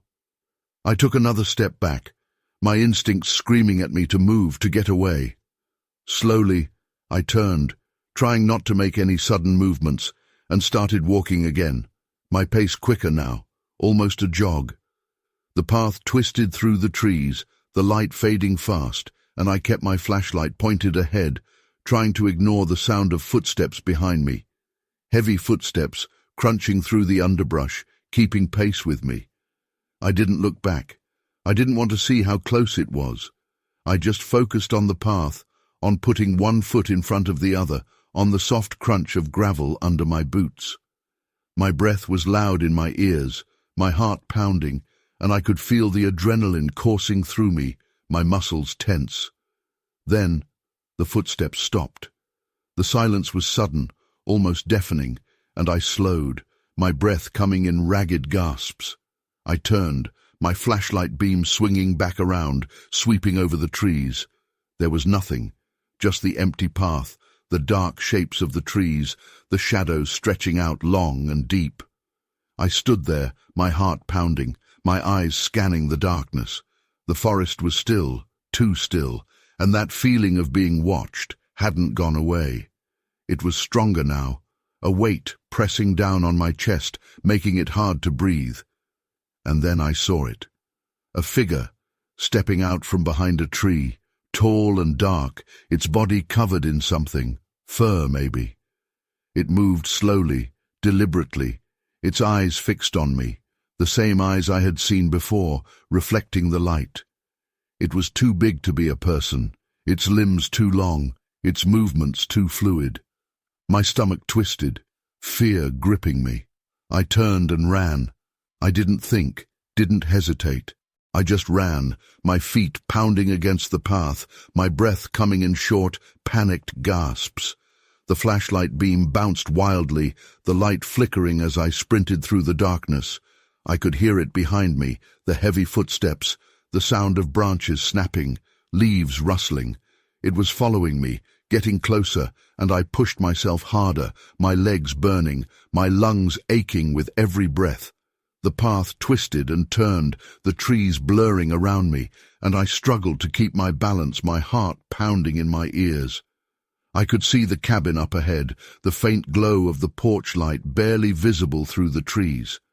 I focused on it, my eyes locked on that light, and I ran for it, every muscle in my body screaming. The footsteps were right behind me now, so close I could almost feel them, the ground shaking with every step. I reached the cabin, stumbling up the steps, my hand fumbling for the door handle. I threw the door open, practically falling inside, and slammed it shut behind me, locking it. I stood there, gasping for breath, my back against the door, the silence of the cabin pressing in around me. Outside, the footsteps stopped. I listened, my ears straining, my heart still pounding. There was nothing, just silence. Slowly, I moved to the window, my hands shaking as I pulled back the curtain, just enough to see outside. The porch light cast a small circle of light over the steps, the shadows stretching out across the ground. And there, at the edge of the light, just barely visible, was the figure. Tall, dark, its eyes reflecting the light, watching me. I let the curtain fall, my breath catching in my throat. It was still there, waiting. I backed away from the window, my legs trembling, and sank down into the chair by the door. I didn't take my eyes off the window, didn't move, didn't breathe. Hours seemed to pass. The cabin was dark, the only light coming from the porch, the shadows long and deep. I could still feel it out there, still watching, still waiting. Eventually, the first light of dawn began to filter through the trees, the sky turning a pale grey. I got up, my body stiff, my muscles aching, and moved to the window again. I pulled back the curtain, just enough to see outside. The figure was gone. The steps were empty, the forest quiet, the light of the new day chasing away the shadows. I let out a breath I hadn't realized I'd been holding, my shoulders sagging with relief. But the feeling didn't go away. The feeling that whatever it was still out there, somewhere, watching, waiting. And I knew that I couldn't stay here, not anymore. I needed to get away, needed to leave this place behind. I packed up what I could, my hands still shaking, my eyes constantly flicking to the window, to the trees outside. I didn't waste any time. I grabbed my keys, stepped out onto the porch, the cold morning air biting at my skin, and hurried to my truck. I didn't look back as I drove away, the cabin disappearing behind me, the forest closing in around the road. I kept my eyes on the road ahead, my hands gripping the wheel, my heart still pounding in my chest. I didn't know what I had seen, didn't know what had followed me through the forest. But I knew one thing. I was never coming back. Whatever it wasn't something I wanted to understand. It was something that belonged to the forest, something that had warned me, and I had listened. And as I drove away, the sun finally rising over the treetops, I felt the tension in my chest begin to ease, the weight slowly lifting. But I knew deep down that the feeling would never completely go away, that I would always feel those eyes, watching, waiting, somewhere out there in the darkness of the forest. Story 11. I found the first den at 8:42 a.m. The entrance was 7 feet wide and 9 feet tall. The walls were smoothed and packed, like something had carefully engineered the structure. I'm Elena Popov, wildlife researcher in Alaska, and this is what happened on March 7, 2024. I've studied animal dens for 12 years, know every burrowing species in North America. That morning started routine, temperature 28 degrees, light snow, good visibility. I was documenting new den sites for the Fish and Wildlife Service. The first den was wrong. The dimensions didn't match any known species. The entrance was too precise, perfect arch shape, walls compacted to concrete hardness. No claw marks, no digging patterns, like it had been molded rather than dug. Inside, the tunnel descended at exactly 30 degrees. The slope never varied. The walls were smooth, almost polished. No roots, no loose soil. The engineering was beyond any animal's capabilities. My instruments started failing at 50 feet in. First the GPS, showing impossible coordinates, then the compass, spinning wildly. Then my phone died. Even my mechanical backup compass stopped working. The tunnel opened into a chamber, 30 feet diameter, 20 feet high. Perfect dome shape. The walls were lined with marks, not random scratches, but precise geometric patterns. Circles, triangles, straight lines at exact angles. More tunnels branched off the main chamber, each one identical, same width, same height, same 30-degree descent. They formed a pattern, a huge geometric web spreading under the mountain. Movement caught my eye. Something shifted in one of the tunnels. Fast, silent, just a glimpse, long limbs, massive shoulders, dark fur, then gone. A smell hit me, sharp, chemical, like wet fur mixed with ozone and something metallic. It burned my nose and made my eyes water. The air got thick and heavy. The temperature dropped suddenly. My breath fogged. The air pressure changed. My ears popped painfully. Low sounds echoed through the tunnels. Not quite growls, more like rocks grinding together.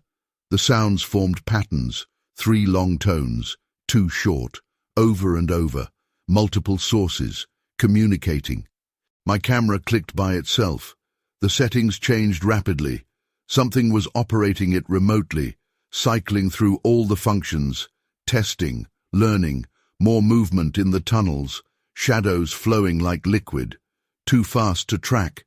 They surrounded me, but always stayed just at the edge of visibility.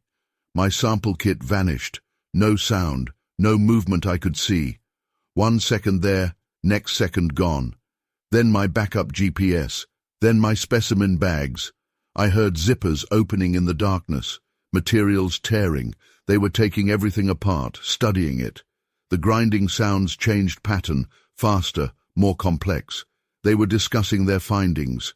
One of them stepped into view, full light from my headlamp, 3 meters tall, long arms hanging below its knees.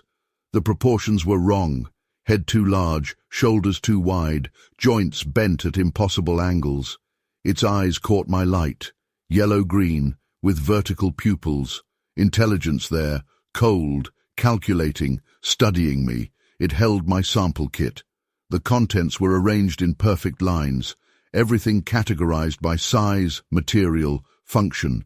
It had analyzed and understood every piece. A second one emerged, same size, same wrong proportions. It operated my camera with long, precise fingers, grey skin, black fur on the knuckles, claws like surgical tools. The first one approached, slow, deliberate, each movement exact and controlled. It could have reached me in a second, but it took its time, studying my reactions. It pointed at my notebook, then at the wall patterns. A clear request. It wanted me to document everything.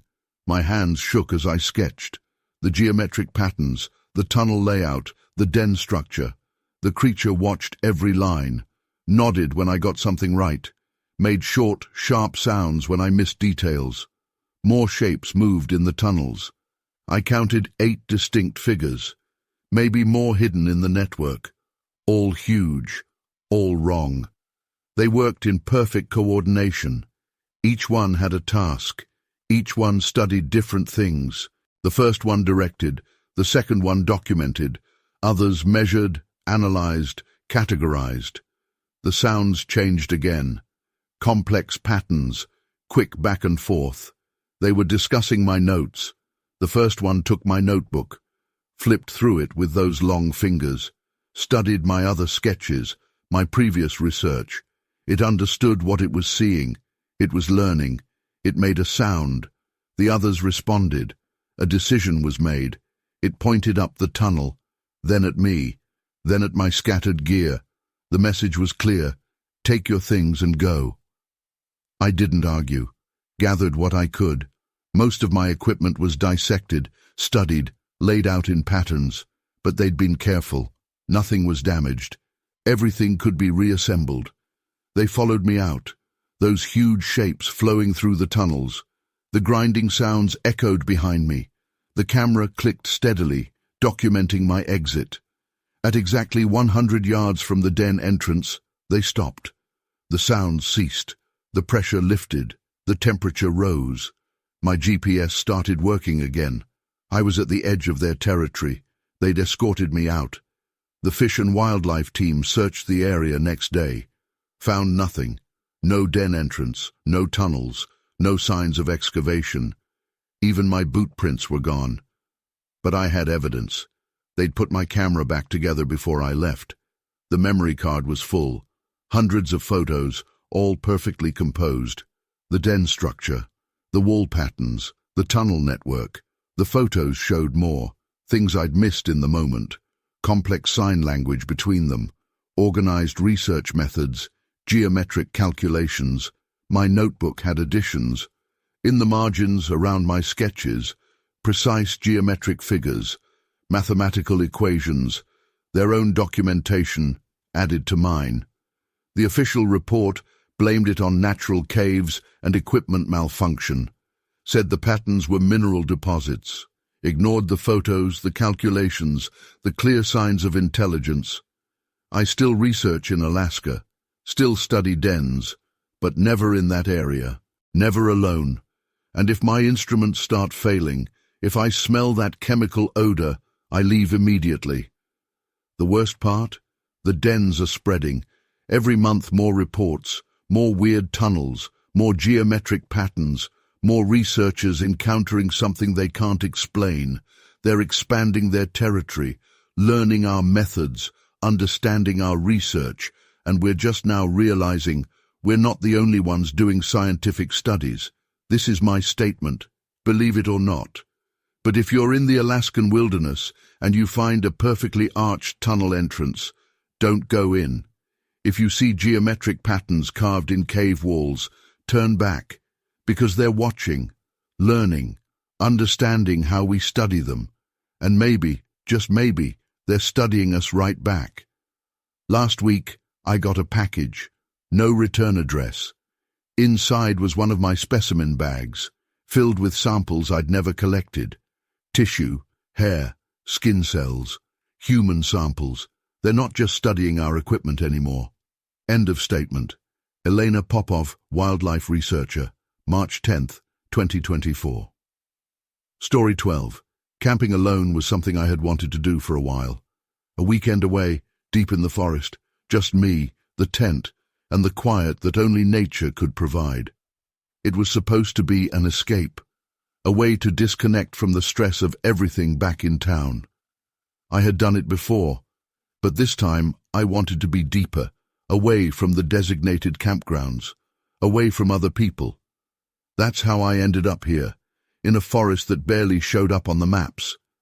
The sun was dipping below the horizon, and I was finishing setting up camp.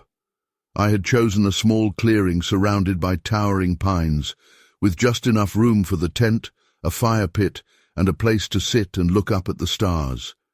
It was the kind of silence I craved. No cars, no voices, nothing but the sound of leaves rustling and a few birds in the distance. The air was crisp, the kind that makes you breathe a little deeper just to feel it. I lit the fire, small at first, just to get a bit of warmth going. I unwrapped a couple of sandwiches I had made earlier that day, settling down in my folding chair with my back to the tent. I had planned to stay up for a while, to enjoy the quiet, and maybe do some stargazing later. I wasn't in any rush. I had nowhere to be. As darkness settled, the firelight created dancing shadows across the trees around me. It made everything feel smaller, like the edges of the clearing were closing in. The noises of the forest started to shift, the chirping of birds replaced by the occasional crack of a branch, the scurrying of some unseen animal through the brush. It was normal. At least, it seemed normal. After I finished eating, I grabbed a flashlight and wandered to the edge of the clearing, aiming the beam into the darkness, seeing if I could catch any eyes reflecting back. Sometimes you'd see deer this way, or maybe even a raccoon. The beam cut through the night, but there was nothing, just darkness and more trees. I shrugged and went back to the fire, poking at the wood until the flames grew higher. That was when I first felt it. The feeling you get when you're being watched. It came out of nowhere, sudden, making the hair on my arms stand up. I turned the flashlight back on, sweeping it around the clearing, searching for movement. Nothing. Just the firelight flickering against the bark, the leaves rustling in the breeze. I took a deep breath and tried to tell myself it was just my imagination. But the feeling didn't go away. It lingered, sitting heavy in my stomach, making every little sound feel sharper, closer. I moved back to the fire, sitting down again, trying to shake it off. I was out here alone. There was no one around for miles. The wind picked up, rustling the branches, and I heard something. It was faint, barely audible over the crackling of the fire. A rustling sound coming from just beyond the clearing. I pointed my flashlight toward it, holding my breath. The beam bounced off the trunks, catching glimpses of leaves, but nothing moved. I waited, my ears straining, my heart beginning to pound a little harder. Then, there it was again. A rustling, followed by a soft crunch, like something was walking. It was slow, deliberate, not the quick skittering of an animal, but the kind of movement you hear when something, or someone, is trying to be quiet. My pulse quickened, and I felt a cold sweat start to form at the back of my neck. "Hello?" I called out, my voice cutting through the night, sounding louder than I intended. I waited, listening, but there was no response. Nothing but the wind and the crackling fire. I stood up, keeping the flashlight pointed into the trees, my hand trembling slightly. The rustling had stopped, but the feeling, that unsettling sense that I wasn't alone, had only grown stronger. My throat felt tight, my breath coming in short bursts. I tried to steady myself. It had to be an animal, maybe something curious about the light. But as I swept the flashlight around again, I caught a glimpse of something. 2 glints, just for a second, reflecting back at me. Eyes, low to the ground, hidden in the brush, and then they were gone. My stomach dropped.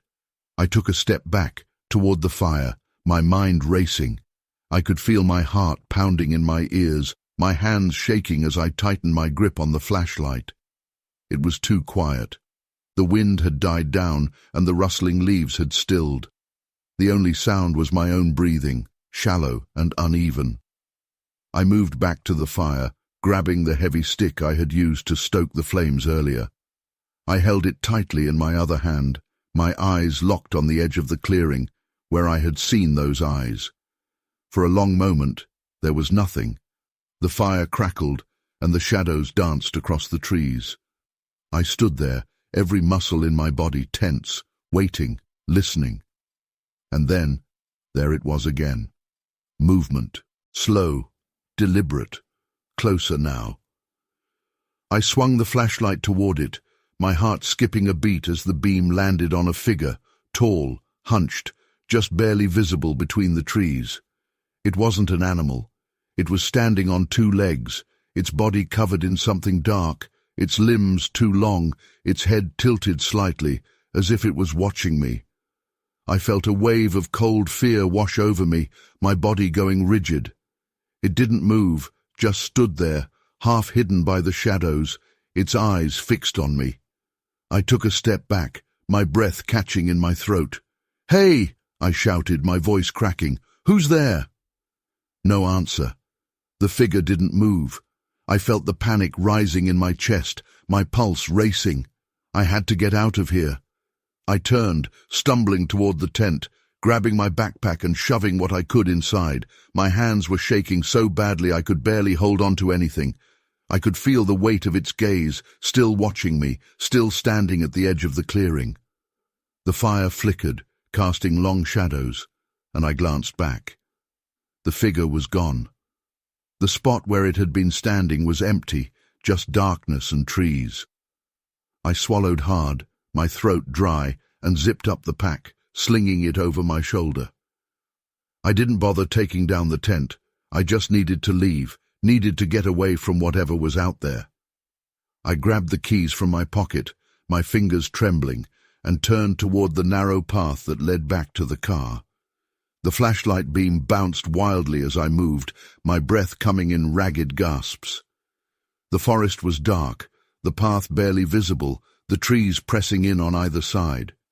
I could hear my footsteps, the crunch of leaves and twigs under my boots, the sound too loud in the stillness. And then, from somewhere behind me, I heard it. Footsteps, slow, deliberate, following me. My heart pounded, and I picked up my pace, nearly tripping over a root. The footsteps grew louder, closer, and I felt the panic surge inside me, my chest tightening. I broke into a run, the flashlight beam bouncing ahead of me, the path winding through the trees. My lungs burned, my legs aching as I pushed myself harder, the sound of footsteps echoing in my ears, growing closer and closer. I didn't dare look back. I didn't want to see it, didn't want to know how close it was.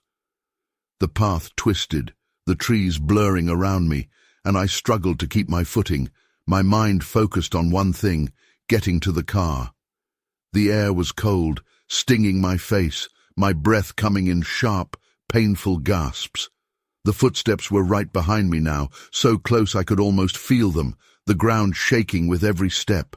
I could see the car up ahead, the faint glint of moonlight reflecting off the windows. I reached into my pocket, fumbling with the keys, my hands shaking so badly I could barely hold onto them. I stumbled toward the car, nearly dropping the flashlight as I yanked the door open, throwing myself inside. I slammed the door shut, locking it, my breath coming in ragged gasps. The silence inside the car was deafening, the only sound my own heartbeat, pounding in my ears. I fumbled with the keys, jamming them into the ignition, my hands trembling.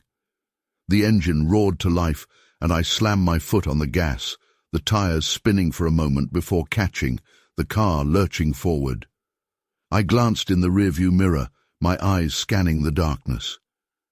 For a moment I thought I saw it, a figure standing at the edge of the path watching me, its eyes reflecting in the red glow of the taillights. I didn't stop. I didn't look back again. I just kept driving, the road winding away from the forest, the trees slowly giving way to open fields.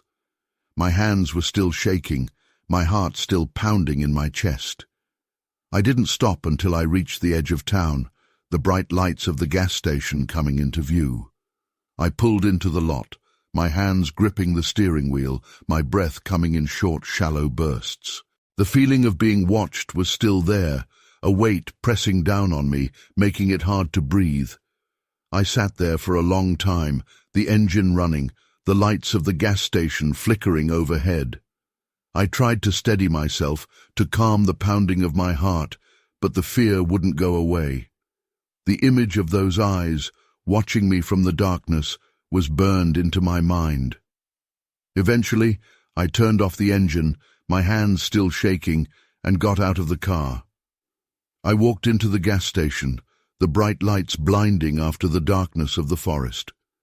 The clerk gave me a strange look, but I ignored it, heading straight for the bathroom, splashing cold water on my face, trying to shake the feeling that something was still out there, waiting for me. I didn't go back to that campsite. I didn't even go back to that part of the forest. Whatever was out there, whatever had followed me, it wasn't something I wanted to understand. It was something that belonged to the darkness, to the silence of the forest, and I wasn't going to give it another chance. I drove home that night, the road stretching out ahead of me, the lights of the town growing smaller in the rearview mirror.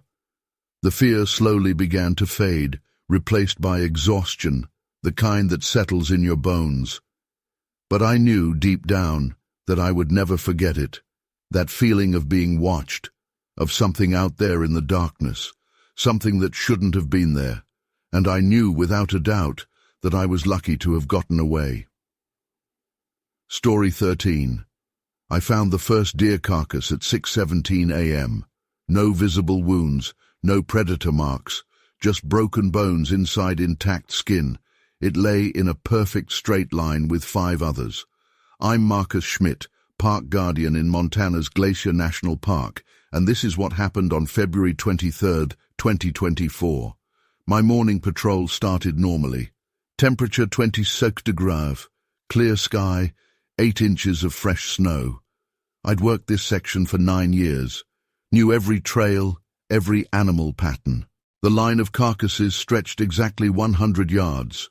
All adult deer, all positioned identically, heads north, legs east. The spacing between them was precise, 20 yards each, too perfect for random placement. I checked the first body, female deer, about 4 years old. No external damage, no blood, no signs of struggle in the snow. But when I touched it, I felt the broken bones shift under the skin. Every bone crushed, like something had squeezed it. The snow told an impossible story. No tracks leading to or from the carcasses. They hadn't been dragged or carried there. They just appeared, perfectly aligned, in untouched snow. A sound started, low frequency, just at the edge of hearing. It made my teeth vibrate. 3 distinct tones, then 2 short ones. Over and over. The pattern came from multiple directions. My radio crackled, static, then silence.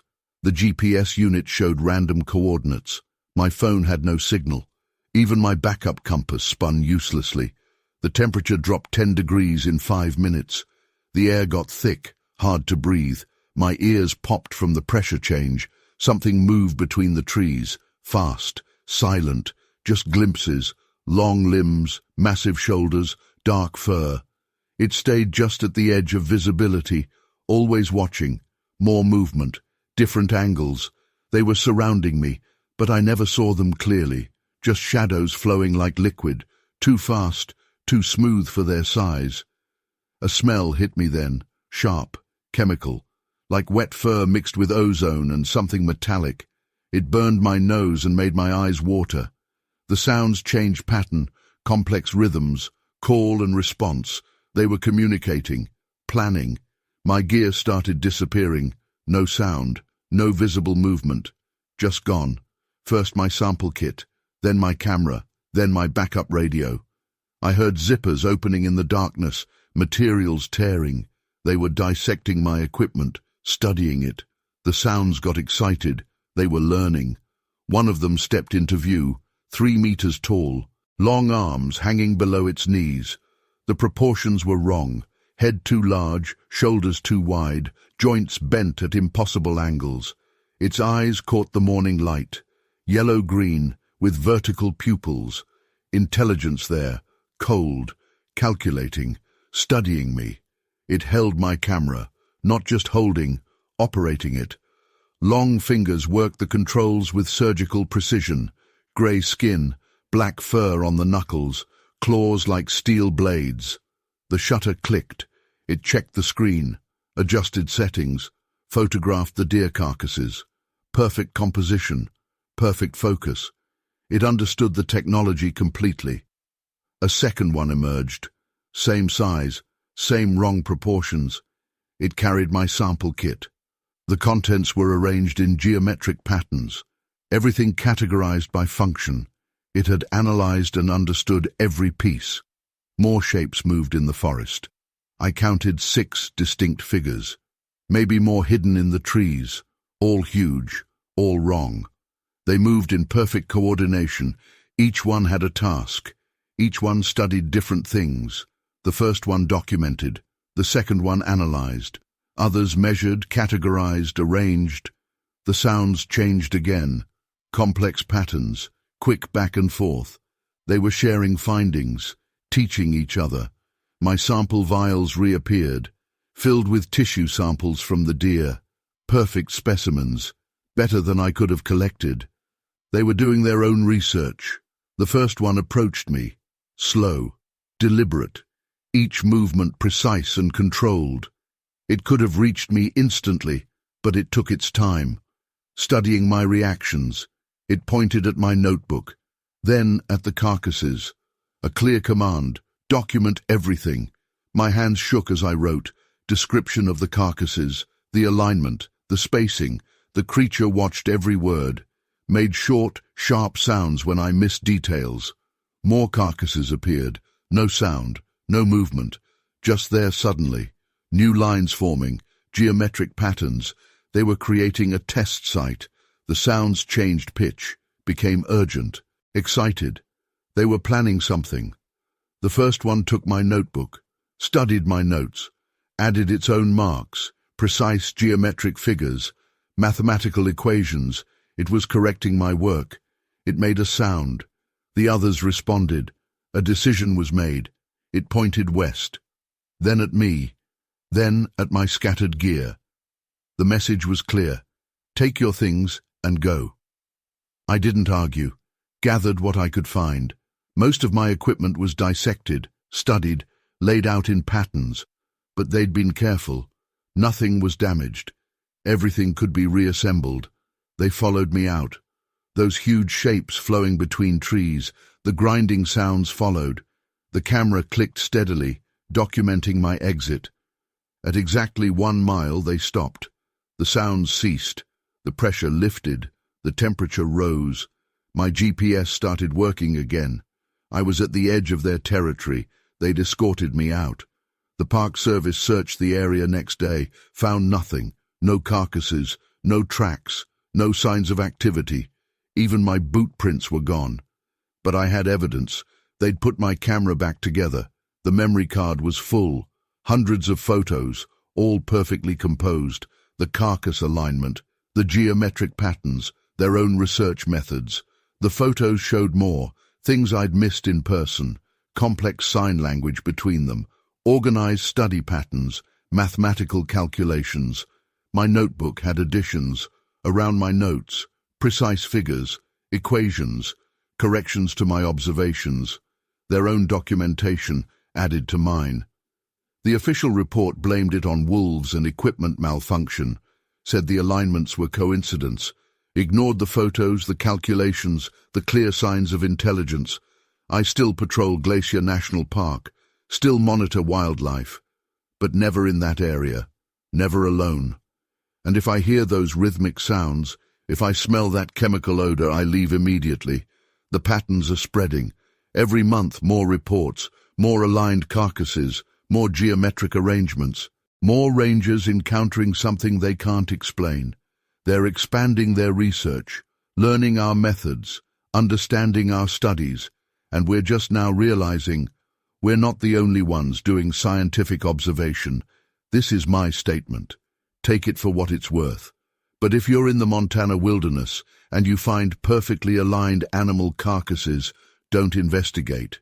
If you see geometric patterns in the snow, turn back, because they're watching, learning, understanding how we study them. And maybe, just maybe, they're studying us right back. Yesterday, I found new specimens in my reassembled sample kit. Tissue, hair, skin cells. Not from deer, human samples. They're not just studying animals anymore. End of statement. Marcus Schmidt, Park Guardian, Glacier National Park, February 26, 2024. Story 14. I had just started my shift for the weekend at the ranger station. It was a late Friday evening, the kind of quiet shift where not much usually happened. The radio was mostly silent, and I was stationed alone, handling the phones, keeping an eye on the cameras that covered some parts of the park, and occasionally logging the comings and goings of visitors who wandered in and out of the trails. Being out here on the edge of the forest never really bothered me. I liked the stillness, the solitude of it, the way the world seemed to slow down. When I was on duty, it was usually just me, the logs crackling in the station's small fireplace, and the glow of my desk lamp lighting up the pages of whatever book I had decided to bring along. But that night, it started off feeling different, tense, almost as if the air itself was heavier, pressing down on the walls of the cabin. Around 10 p.m., I heard the static of the radio crackle. I straightened up, putting my book down and listening as a voice came through. It was Jack, another ranger, stationed a few miles away. "Hey, anyone on Channel 3? Jack's voice was scratchy.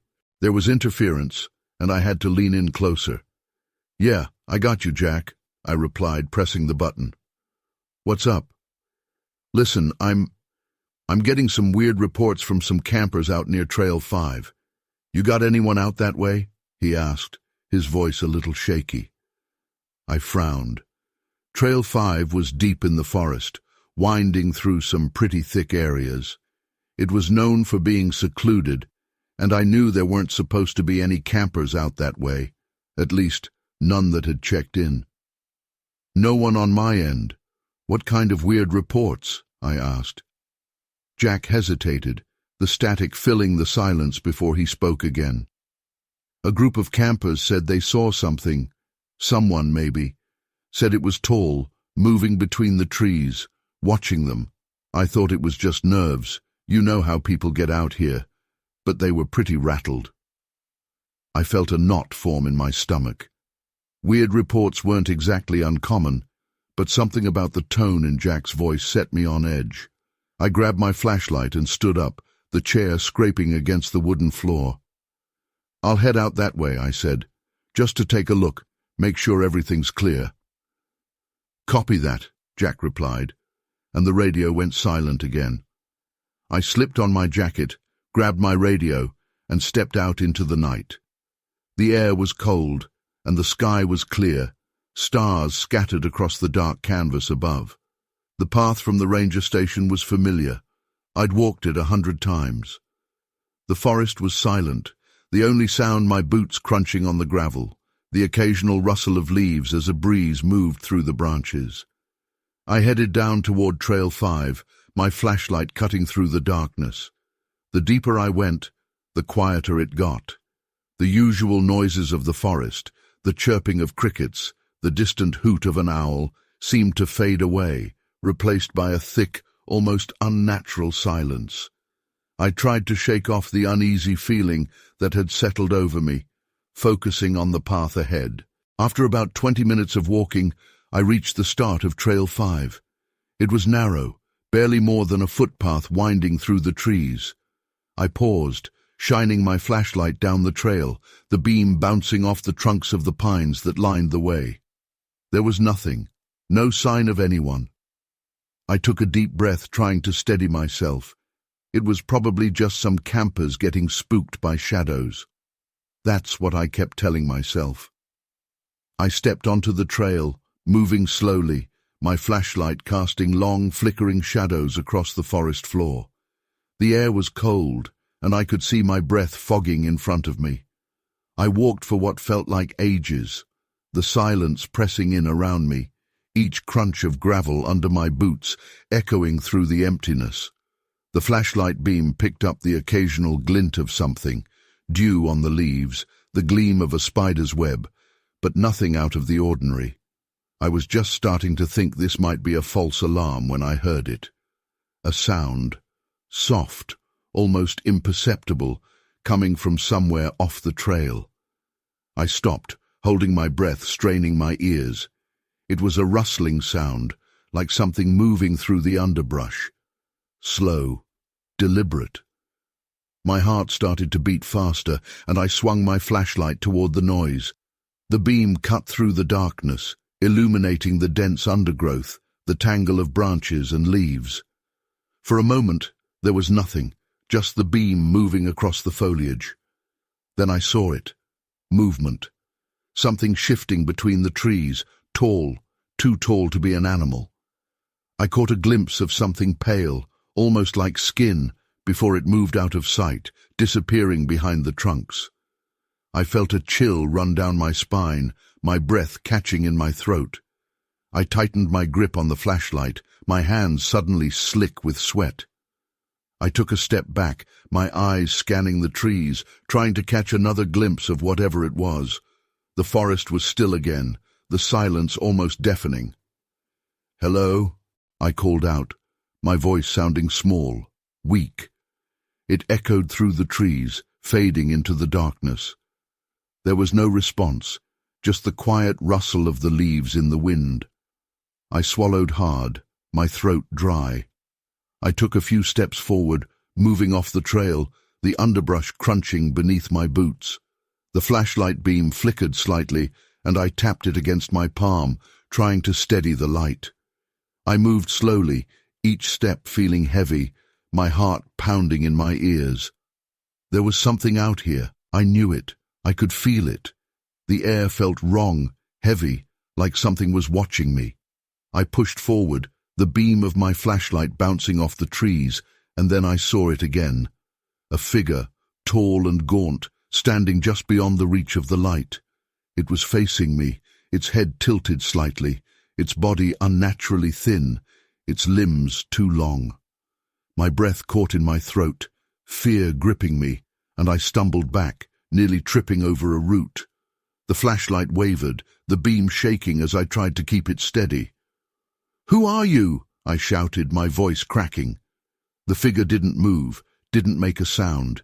It just stood there watching me, its face hidden in the shadows. I felt a surge of panic, my pulse racing, and I turned, scrambling back toward the trail. I could hear my own breath, loud and ragged, the blood pounding in my ears. I didn't look back. I couldn't. I just ran, my feet pounding against the ground, the branches tearing at my jacket. I reached the trail, stumbling onto the narrow path, and I kept running, my flashlight bobbing wildly in my hand, the light flickering. The forest seemed to close in around me, the shadows stretching out, dark and endless. I could feel it behind me, that presence, that weight, like eyes boring into the back of my neck. I ran until I could see the glow of the ranger station through the trees, the faint light cutting through the darkness. I pushed myself harder, my legs burning, my lungs aching with each breath. I burst out of the trees, stumbling toward the station, my heart pounding, the cold night air stinging my face. I slammed the door shut behind me, locking it, my back pressed against the wood. I stood there, gasping for breath, my eyes darting to the windows, the darkness beyond. I could still feel it, still feel that presence, like it was just outside, watching, waiting. I moved to the window, my hands shaking as I pulled back the curtain, just enough to see outside. The forest was dark, the trees casting long shadows across the clearing. For a moment, there was nothing, just the empty woods, the silence of the night. And then I saw it, a figure standing at the edge of the clearing, just beyond the reach of the light. It was still, its body almost blending into the darkness, its head tilted as if it was looking at me. My breath caught, and I let the curtain fall, stepping back, my heart pounding in my chest.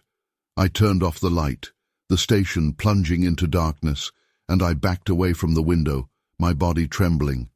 I sat down in the chair by the desk, my hands still shaking, my breath coming in short gasps.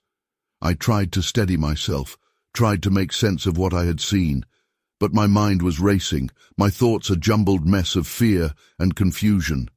The radio crackled, Jack's voice coming through. "Hey, Ben, you there? You make it to Trail 5? I grabbed the radio, my hand trembling as I pressed the button. Yeah, I'm here," I said, my voice barely a whisper. "Everything okay? You sound off," Jack said, his voice full of concern. I looked toward the window, the darkness pressing in, the weight of those eyes still on me. I took a deep breath, trying to steady my voice. I think there's someone out here, Jack. Something. I don't know." There was a long pause, the static filling the silence before Jack spoke again. "Hang tight, Ben. I'm heading your way." I nodded, even though he couldn't see me, my eyes still on the window. The forest was quiet, the darkness deep, the clearing empty. But I knew it was still out there. I could feel it. And I wasn't going to let my guard down, not for a second. I stayed there, the radio in my hand, my eyes on the window, waiting. The minutes dragged on, each one feeling like an eternity, the silence pressing in from all sides. I could hear my own breathing, slow and steady, the thud of my heartbeat in my ears. Then, in the distance, I saw headlights, the beams cutting through the trees, the rumble of an engine breaking the silence. I let out a breath I didn't realize I'd been holding, relief flooding over me. Jack's truck pulled up in front of the station, the headlights washing over the clearing, and I stood up, moving to unlock the door. Jack stepped out, his flashlight cutting through the darkness as he approached. I opened the door, the cold night air rushing in, and he looked at me, his eyes widening as he saw my face. "Jesus, Ben, you look like you've seen a ghost," he said, stepping inside. I shook my head, closing the door behind him, locking it again. "I don't know what I saw, Jack, but it's out there." He frowned, glancing toward the window, then back at me. "All right, let's figure this out. You're not alone now." I nodded, the tension in my chest easing slightly. But even with Jack there, I couldn't shake the feeling. Couldn't shake those eyes, that figure in the darkness, watching, and I knew deep down that whatever it wasn't over. Not yet. Story 15. The first tracks appeared at 9,000 feet, 24 inches long, 12 inches wide, perfect impressions in fresh snow, no drag marks, no slide patterns, like something massive had stepped straight down from above. I'm Yuki Tanaka, professional mountaineer, and this is what happened on Mount Fuji on December 8, 2023. I've climbed Fuji 37 times. Winter ascents, summer routes, every possible approach. That morning started routine. Temperature, 15 degrees Celsius, light wind from the north, clear visibility. Perfect conditions for a winter climb. The tracks formed a perfect spiral, starting at 9,000 feet, circling up the mountain. The spacing between prints was consistent, exactly 8 feet. The depth never varied, precisely 6 inches deep, too regular for any natural movement. I photographed the first set. The prints showed 5 distinct toes, clear claw marks at the ends, not bear tracks. The weight distribution was wrong. These were made by something walking upright. The spiral continued upward, each rotation exactly 100 meters in diameter. The prints never wavered, never showed signs of slipping. Perfect balance in deep snow on a 45-degree slope. Impossible for any known creature. At 10,000 feet, my equipment started failing. First the altimeter, showing random elevations. Then the GPS, coordinates jumping wildly. Then my satellite phone died. Even my mechanical compass spun uselessly. The temperature dropped suddenly, 20 degrees in 5 minutes. The air got thick, hard to breathe. My ears popped painfully from rapid pressure changes. A sound started, low frequency, just at the edge of hearing. It vibrated in my chest. 3 long tones, 2 short, over and over. The pattern came from multiple directions. Movement caught my eye. High up the slope, something shifted between the rocks. Fast, silent, just glimpses, long limbs, massive shoulders, dark fur. It stayed just at the edge of visibility. More movement, different angles. They were surrounding me, but I never saw them clearly. Just shadows flowing like liquid. Too fast, too smooth for their size. A smell hit me then, sharp, chemical, like wet fur mixed with ozone and something metallic. It burned my nose and made my eyes water. My gear started disappearing. No sound, no visible movement, just gone. First my camera, then my backup GPS, then my sample collection kit. I heard zippers opening in the darkness, materials tearing. They were taking everything apart, studying it. The sounds got excited. They were learning. One of them stepped into view. Full daylight, no more hiding. 3 meters tall, long arms hanging below its knees. The proportions were wrong. Head too large, shoulders too wide, joints bent at impossible angles. Its eyes caught the sun, yellow-green with vertical pupils. Intelligence there, cold, calculating, studying me. It held my camera, not just holding, operating it. Long fingers worked the controls with surgical precision. Grey skin, black fur on the knuckles, claws like steel blades. The shutter clicked. It checked the screen, adjusted settings, photographed the tracks. Perfect composition, perfect focus. It understood the technology completely. A second one emerged. Same size, same wrong proportions. It carried my climbing gear. The equipment was arranged in geometric patterns, everything categorized by function. It had analyzed and understood every piece. More shapes moved on the slope. I counted 7 distinct figures, maybe more hidden in the rocks. All huge, all wrong. They moved in perfect coordination.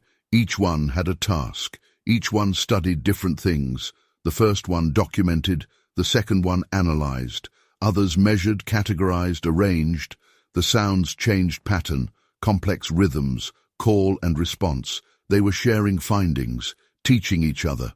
My climbing gear reappeared, everything disassembled, laid out like technical diagrams. Perfect analysis of each component.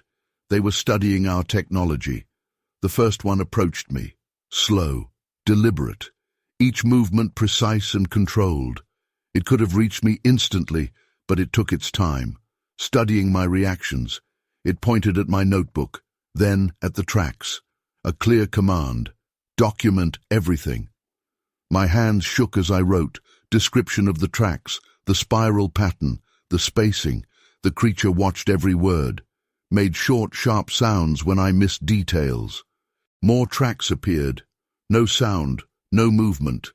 Just there suddenly, new patterns forming, geometric designs in the snow. They were creating a test site. The sounds changed pitch, became urgent, excited. They were planning something. The first one took my notebook, studied my notes, added its own marks, precise geometric figures, mathematical equations. It was correcting my work. It made a sound. The others responded. A decision was made. It pointed down the mountain, then at me, then at my scattered gear. The message was clear. Take your things and go. I didn't argue, gathered what I could find. Most of my equipment was dissected, studied, laid out in patterns, but they'd been careful. Nothing was damaged. Everything could be reassembled. They followed me down. Those huge shapes flowing between rocks. The grinding sounds followed. The camera clicked steadily, documenting my descent. At exactly 8,000 feet, they stopped. The sounds ceased. The pressure lifted. The temperature rose. My GPS started working again. I was at the edge of their territory. They'd escorted me out. The mountain rescue team searched the area next day. Found nothing. No tracks, no prints, no signs of activity. Even my boot prints were gone. But I had evidence. They'd put my camera back together. The memory card was full. Hundreds of photos, all perfectly composed. The track patterns, the geometric designs, their own research methods. The photos showed more, things I'd missed in person. Complex sign language between them, organized study patterns, mathematical calculations. My notebook had additions. Around my notes, precise figures, equations, corrections to my observations, their own documentation added to mine. The official report blamed it on wind patterns and equipment malfunction, said the tracks were natural snow formations, ignored the photos, the calculations, the clear signs of intelligence. I still climb Fuji, still guide expeditions, but never in that zone, never alone. And if I hear those rhythmic sounds, if I smell that chemical odor, I turn back immediately. The patterns are spreading. Every month, more reports, more strange tracks, more geometric designs, more climbers encountering something they can't explain. They're expanding their territory, learning our methods, understanding our technology, and we're just now realizing we're not the only ones studying this mountain. This is my statement. Take it for what it's worth.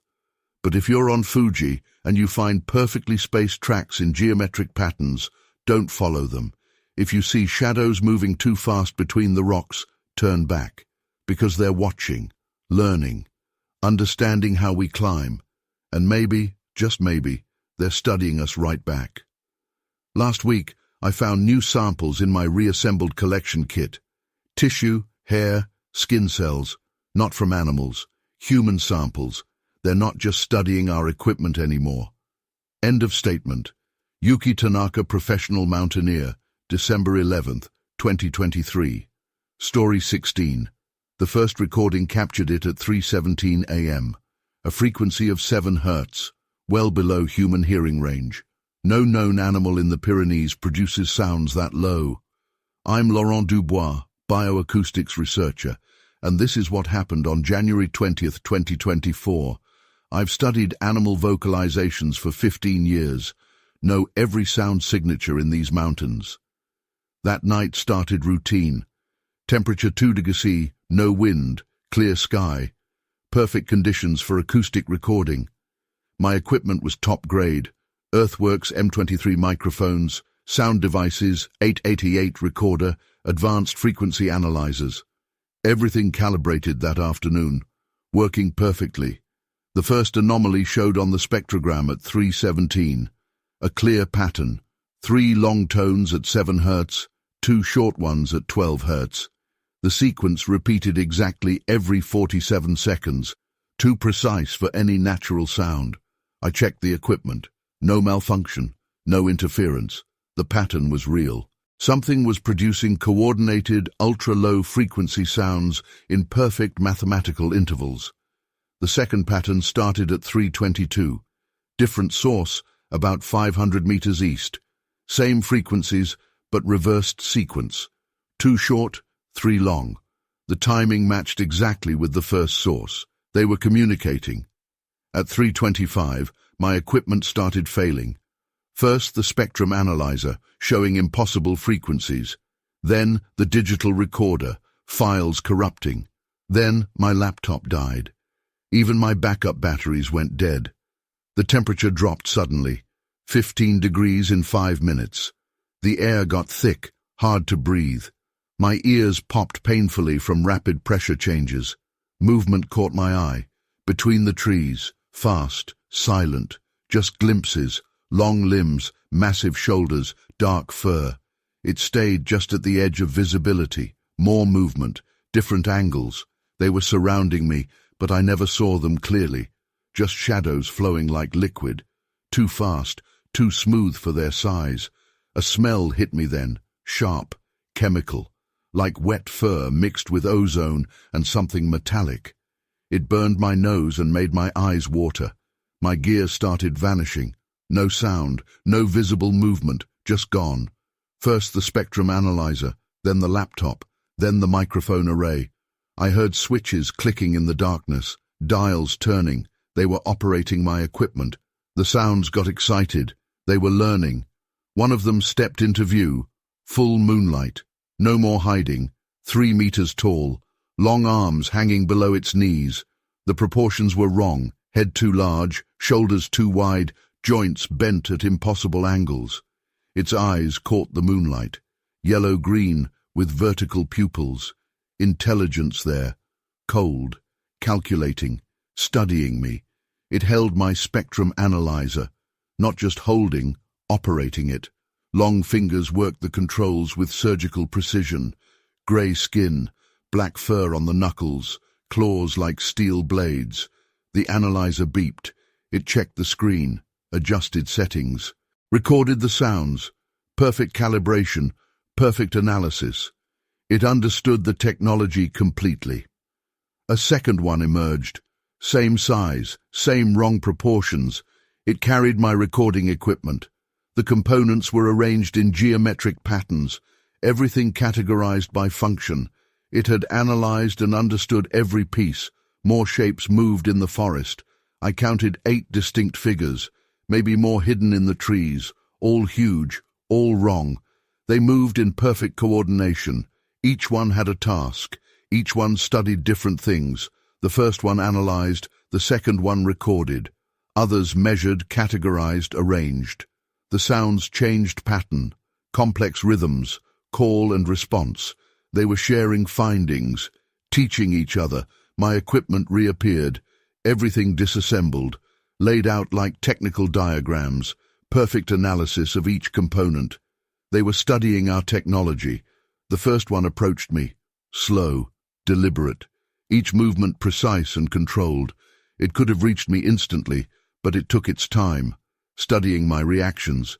It pointed at my notebook, then at the equipment. A clear command, document everything.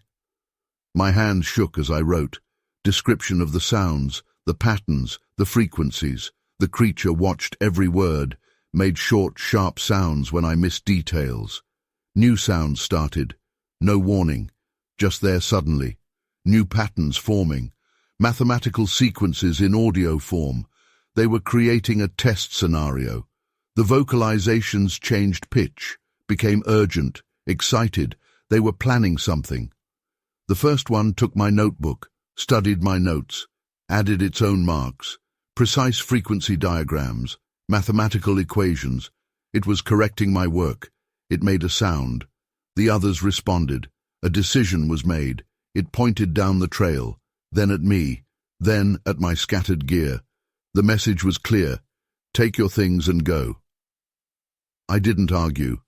Gathered what I could find. Most of my equipment was dissected, studied, laid out in patterns. But they'd been careful. Nothing was damaged. Everything could be reassembled. They followed me out. Those huge shapes flowing between trees. The low-frequency sounds followed. The analyzers beeped steadily, documenting everything. At exactly 1 kilometer, they stopped. The sounds ceased. The pressure lifted. The temperature rose. My equipment started working again. I was at the edge of their territory. They'd escorted me out. The research team searched the area next day. Found nothing. No tracks. No signs of activity. Even my equipment setup marks were gone. But I had evidence. They'd put my recorders back together. The memory was full. Hours of recordings, all perfectly analyzed. The sound patterns, the frequency sequences, their own research methods. The recordings showed more. Things I'd missed in person. Complex patterns of communication, organized study sequences, mathematical progressions. My notebook had additions. Around my notes, precise waveforms, equations, corrections to my analysis, their own documentation added to mine. The official report blamed it on wind patterns and equipment malfunction, said the sounds were geological activity, ignored the recordings, the calculations, the clear signs of intelligence. I still study in the Pyrenees, still record animal sounds, but never in that zone, never alone. And if I hear those rhythmic patterns, if I smell that chemical odor, I pack up immediately. The sounds are spreading.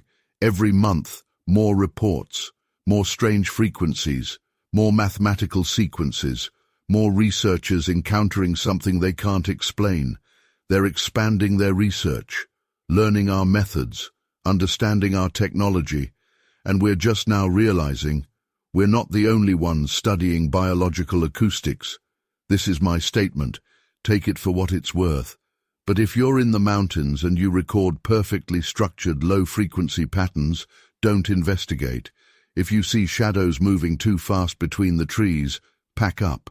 Because they're watching, learning, understanding how we study sound. And maybe, just maybe, they're studying us right back. Yesterday, I found new recordings in my reassembled equipment. Vocal patterns, breathing sounds, heartbeats. Not from animals. Human recordings. They're not just studying our technology anymore. End of statement. Laurent Dubois, Bioacoustics researcher, January 23, 2024. Story 17. The first uprooted tree appeared at 5:42 a.m. A mature pine, 2 meters in diameter, torn from the ground with surgical precision. The roots were cleaned of soil and arranged in a perfect circle. I'm Dmitry Volkov, forest ranger in the Siberian taiga, and this is what happened on January 15th, 2024. I've patrolled these woods for 17 years, know every tree, every animal pattern. That morning started routine, temperature, 30 degrees C, light snow, good visibility, perfect conditions for winter patrol. The circle of trees started with that first pine, each one pulled up carefully, roots cleaned, arranged with mathematical precision. The circle grew outward, 2 trees, then 4, then 8. Perfect doubling sequence. The spacing was exact, 5 meters between each tree. The roots all pointed inward, creating a geometric pattern, like spokes on a wheel, too precise for any natural occurrence. At 6:15, the security cameras started malfunctioning. First the northern array, showing impossible images, then the eastern cameras, footage corrupting. Then the whole system died. Even the backup generators failed. The temperature dropped suddenly, 20 degrees in 5 minutes. The air got thick, hard to breathe. My ears popped painfully from rapid pressure changes. Movement caught my eye, between the fallen trees, fast, silent. Just glimpses, long limbs, massive shoulders, dark fur. It stayed just at the edge of visibility. A sound started, low frequency just at the edge of hearing. It vibrated in my chest. 3 long tones, 2 short, over and over. The pattern came from multiple directions, more movement, different angles. They were surrounding the observation post, but I never saw them clearly. Just shadows flowing like liquid. Too fast, too smooth for their size. A smell hit me then. Sharp, chemical, like wet fur mixed with ozone and something metallic. It burned my nose and made my eyes water. The security equipment started vanishing. No sound, no visible movement. Just gone. First the monitors, then the backup systems, then the radio array. I heard switches clicking in the darkness, dials turning. They were operating the equipment. The sounds got excited. They were learning. One of them stepped into view, full daylight, no more hiding. 3 meters tall, long arms hanging below its knees. The proportions were wrong, head too large, shoulders too wide, joints bent at impossible angles. Its eyes caught the sun, yellow-green with vertical pupils. Intelligence there, cold, calculating, studying me. It held one of our cameras, not just holding, operating it. Long fingers worked the controls with surgical precision, grey skin, black fur on the knuckles, claws like steel blades. The camera clicked. It checked the screen, adjusted settings, photographed the tree circle. Perfect composition, perfect focus. It understood the technology completely. A second one emerged. Same size, same wrong proportions. It carried our monitoring equipment. The components were arranged in geometric patterns, everything categorized by function. It had analyzed and understood every piece. More shapes moved through the trees. I counted 10 distinct figures, maybe more hidden in the forest, all huge, all wrong. They moved in perfect coordination. Each one had a task. Each one studied different things. The first one documented, the second one analyzed. Others measured, categorized, arranged. The sounds changed pattern, complex rhythms, call and response. They were sharing findings, teaching each other. Our equipment reappeared. Everything disassembled, laid out like technical diagrams, perfect analysis of each component. They were studying our technology. The first one approached the post, slow, deliberate, each movement precise and controlled. It could have reached me instantly, but it took its time. Studying the structure, it touched the wall, felt the material, found the weak points. In seconds, it had mapped the entire building's structural integrity. More trees fell. No sound, no warning. Just suddenly uprooted, cleaned, arranged. The circle grew. New patterns formed. They were creating something. The sounds changed pitch, became urgent, excited. They were planning something. The first one made a mark on the wall. Deep grooves in the metal, perfect geometric shapes. Mathematical equations. It was leaving a message. It made a sound. The others responded. A decision was made. It pointed away from the post, then at me, then at the scattered equipment. The message was clear. Leave now. I didn't argue. Grabbed what I could find. Most of our equipment was dissected, studied, laid out in patterns, but they'd been careful. Nothing was damaged. Everything could be reassembled. They followed me out. Those huge shapes flowing between trees. The grinding sounds followed. The cameras clicked steadily, documenting everything. At exactly 2 kilometers, they stopped. The sound ceased. The pressure lifted. The temperature rose. The equipment started working again. I was at the edge of their territory. They'd escorted me out. The emergency response team searched the area next day. Found nothing. No uprooted trees, no circles, no signs of activity. Even the post was unmarked. But I had evidence. They'd put our cameras back together. The memory cards were full. Hundreds of photos, all perfectly composed. The tree patterns, the geometric designs, their own research methods. The footage showed more, things I'd missed in person. Complex sign language between them, organized study patterns, mathematical calculations. The post walls had additions. Around their marks, precise figures, equations, scientific formulas, their own documentation, added to ours. The official report blamed it on winter storms and equipment malfunction, said the trees fell naturally, ignored the photos, the calculations, the clear signs of intelligence. I still patrol the taiga, still monitor the forest, but never in that zone, never alone. And if I hear those rhythmic sounds, if I smell that chemical odor, I leave immediately. The patterns are spreading. Every month, more reports, more circular arrangements, more geometric designs, more rangers encountering something they can't explain. They're expanding their territory, learning our methods, understanding our technology, and we're just now realizing we're not the only ones studying this forest. This is my statement. Take it for what it's worth. But if you're in the Siberian taiga and you find perfectly arranged fallen trees, don't investigate. If you see shadows moving too fast between the trunks, turn back. Because they're watching, learning, understanding how we monitor them. And maybe, just maybe, they're monitoring us right back. Last night, I found new footage in our reassembled cameras. Movement patterns, heat signatures, behavioral analysis. Not of animals, human surveillance. They're not just studying our equipment anymore. End of statement. Dmitry Volkov, Forest Ranger, Siberian Taiga Region, January 18th, 2024. Story 18. I found the first nest at 7:15 a.m. 6 meters in diameter, woven from bent tree limbs and bamboo. The construction showed tool use and advanced engineering. I'm Akiko Yamamoto, primatologist at Hokkaido University, and this is what happened on November 12th, 2023. I've studied primate nesting behavior for 12 years. Know every construction pattern of every species. That morning started routine, temperature 5 degrees C, light rain, good visibility, standard conditions for field research. The nest design was wrong, too complex for any known primate.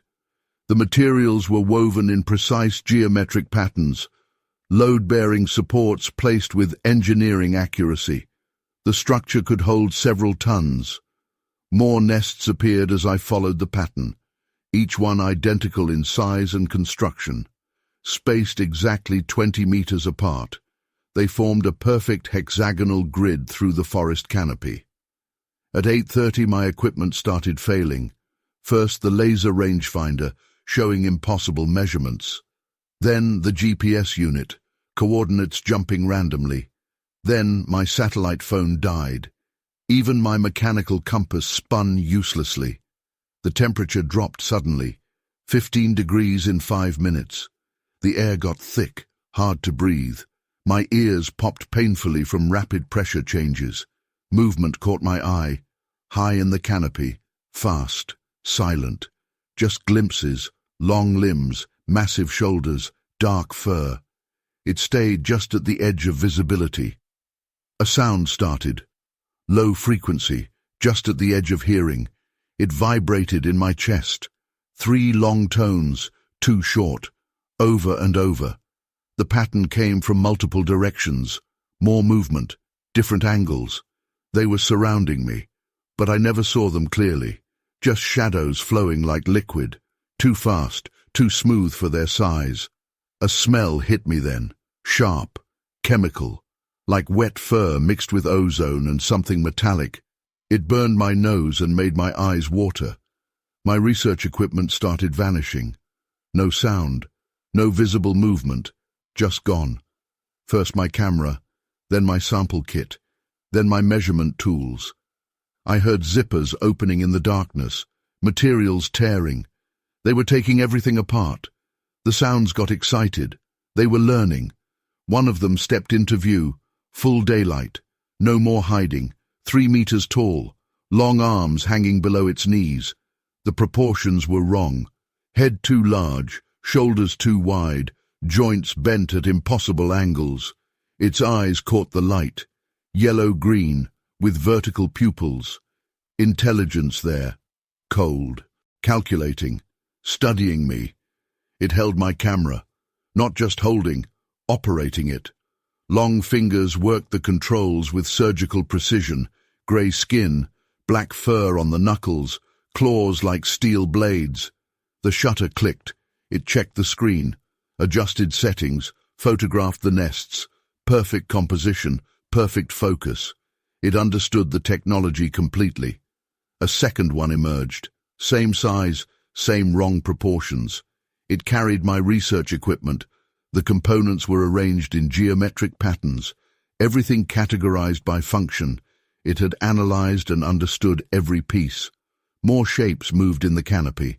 I counted 12 distinct figures, maybe more hidden in the trees, all huge, all wrong. They moved in perfect coordination. Each one had a task. Each one studied different things. The first one documented, the second one analyzed. Others measured, categorized, arranged. The sounds changed pattern, complex rhythms, call and response. They were sharing findings, teaching each other. My equipment reappeared, everything disassembled, laid out like technical diagrams, perfect analysis of each component. They were studying our technology. The first one approached me, slow, deliberate, each movement precise and controlled. It could have reached me instantly, but it took its time, studying my reactions. It pointed at my notebook, then at the nests. A clear command, document everything. My hands shook as I wrote.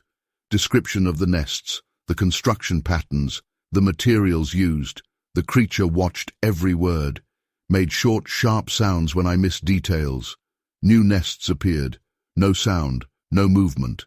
Just there suddenly. The grid expanded. New patterns formed. They were creating a research site. The sounds changed pitch, became urgent, excited. They were planning something. The first one took my notebook, studied my notes, added its own marks, precise structural diagrams, mathematical equations. It was correcting my work. It made a sound. The others responded. A decision was made. It pointed down the trail, then at me, then at my scattered gear. The message was clear. Take your things and go. I didn't argue. Gathered what I could find. Most of my equipment was dissected, studied, laid out in patterns. But they'd been careful. Nothing was damaged. Everything could be reassembled. They followed me out, those huge shapes flowing through the canopy. The grinding sounds followed. The camera clicked steadily, documenting everything. At exactly 1 kilometer, they stopped. The sounds ceased. The pressure lifted. The temperature rose. My equipment started working again. I was at the edge of their territory. They'd escorted me out. The university research team searched the area next day, found nothing, no nests, no signs of construction. Even my trail markers were gone. But I had evidence. They'd put my camera back together. The memory card was full. Hundreds of photos, all perfectly composed. The nest structures, the geometric patterns, their own research methods. The photos showed more, things I'd missed in person, complex tool use, organized construction patterns, mathematical principles. My notebook had additions. Around my notes, precise diagrams, equations, corrections to my observations, their own documentation added to mine. The official report blamed it on wind damage and equipment malfunction, said the structures were natural formations, ignored the photos, the calculations, the clear signs of intelligence. I still study primates in Hokkaido, still document nesting behavior, but never in that zone, never alone. And if I hear those rhythmic sounds, if I smell that chemical odor, I leave immediately. The patterns are spreading. Every month, more reports, more geometric structures, more complex designs, more researchers encountering something they can't explain. They're expanding their research, learning our methods, understanding our technology. And we're just now realizing we're not the only ones studying primate behavior. This is my statement. Take it for what it's worth. But if you're in the Hokkaido forests and you find perfectly engineered structures in the canopy, don't investigate. If you see shadows moving too fast between the trees, turn back, because they're watching, learning, understanding how we study them, and maybe, just maybe, they're studying us right back. Last week, I found new samples in my reassembled collection kit. Hair, tissue, behavioral notes, not from known primates, human specimens. They're not just studying our equipment anymore. End of statement. Akiko Yamamoto, primatologist, Hokkaido University, November 15, 2023. Story 19. It was supposed to be a simple overnight hike. I hadn't planned anything fancy, just me, my pack, and a quiet trail that stretched deep into the woods. I wanted some alone time away from all the noise back in the city. The air was crisp as I drove up the dirt road to the trailhead, trees towering above, blocking out most of the early morning sun. It felt good to be out there, surrounded by nothing but nature. I parked my car, the gravel crunching beneath the tires, and stepped out, stretching my legs. I had the whole day to make my way to the clearing I'd marked on my map, a secluded spot beside a creek that I had camped at once before. I grabbed my backpack, checked my supplies one last time. Tent, food, flashlight, map. Everything seemed in order. The trail was narrow, winding its way between pines and underbrush. It was quiet, peaceful, just the sound of my boots crunching on the dirt and the rustle of the wind through the leaves. I made good time, keeping a steady pace. There was something about walking alone that made the world seem smaller, more manageable. The sounds of birds and the rustle of small critters made the forest feel alive, but not in a way that felt intrusive. It was just me and the woods, the world falling away with each step. By mid-afternoon, I reached the clearing. The place was exactly as I remembered. A small, flat space beside the creek, the trees opening up just enough to let the sun in. I set down my pack, taking a moment to stretch, looking around. Everything seemed untouched. I set up my tent, the familiar movements almost automatic after so many trips. The small green tent stood beside a fire pit I'd built last time, and I gathered some wood to prepare for later. After that, I walked down to the creek, kneeling beside it and splashing some cold water on my face. The shock of it made me smile. There's something about mountain water. It's always so clear, so cold, as if it comes straight from the earth's core. I filled my canteen, taking a long drink, savoring it. I looked around, the forest still and silent, except for the gentle murmur of the creek. As evening settled in, I built a small fire. I roasted a hot dog skewered on a stick, watching the flames dance, the smoke drifting up into the darkening sky. The sun was slipping behind the treetops, and soon, Only the fire's flickering light lit the clearing. The air grew colder, the sounds of the forest shifting as the day creatures were replaced by the night. I leaned back, staring up at the stars that had started to appear. But then I heard it. A rustling sound, coming from the far edge of the clearing. It wasn't loud, but in the quiet of the evening, it stood out. I sat up, my eyes scanning the tree line. I couldn't see anything, just the dark shapes of the trees, their branches swaying gently in the breeze. I figured it was an animal, a deer maybe. I tried to relax, tried to go back to watching the fire, but then I heard it again, closer this time. The rustling wasn't like an animal moving quickly through the brush. It was slower, deliberate, like something or someone trying to move quietly. I felt my stomach tighten, the hair on the back of my neck standing up. I picked up my flashlight, clicking it on and aiming the beam toward the sound. The light cut through the darkness, revealing the underbrush, the trunks of trees. I didn't see anything, but the feeling of being watched lingered, a heavy weight pressing down on my chest. "Hello?" I called out, my voice sounding small and thin in the stillness. There was no answer. I strained my ears, listening, but the rustling had stopped. The only sound was the crackling of the fire and the steady murmur of the creek. I told myself it was just an animal, probably startled by the light or the sound of my voice. I set the flashlight down, but kept it close just in case. The fire crackled, the warmth of it comforting in the chill night air. I tried to shake off the unease, focusing on the sounds of the forest, the fire, anything but the silence beyond the light. But I couldn't relax. My eyes kept drifting back to the edge of the clearing, my ears straining for any sound.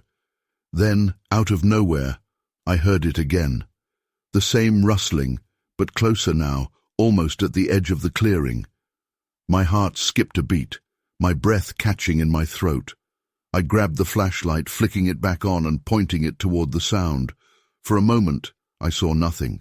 Just the underbrush, the trees, shadows cast by the light. And then I saw it. A figure, just barely visible, standing between the trees.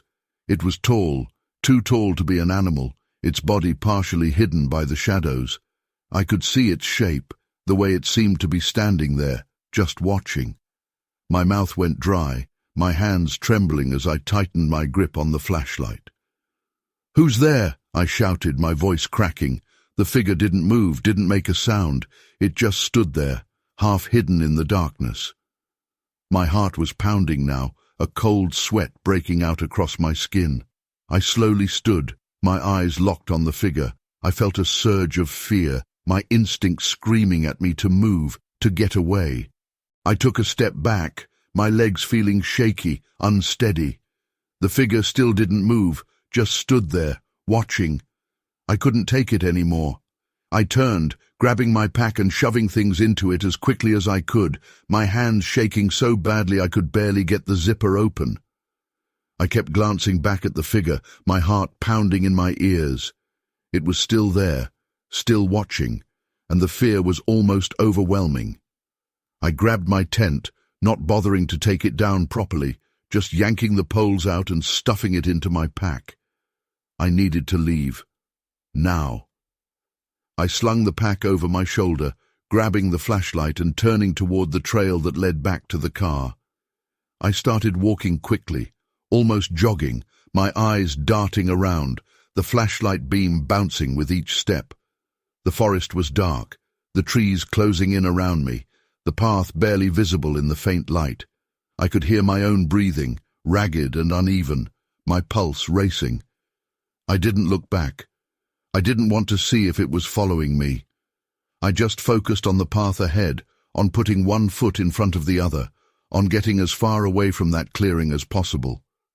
The air was cold, biting at my face, my breath fogging in front of me. Then I heard it. Footsteps, slow, heavy, coming from somewhere behind me. My heart skipped a beat, and I felt a surge of panic. I broke into a run, my feet pounding on the dirt path, the flashlight beam bouncing wildly.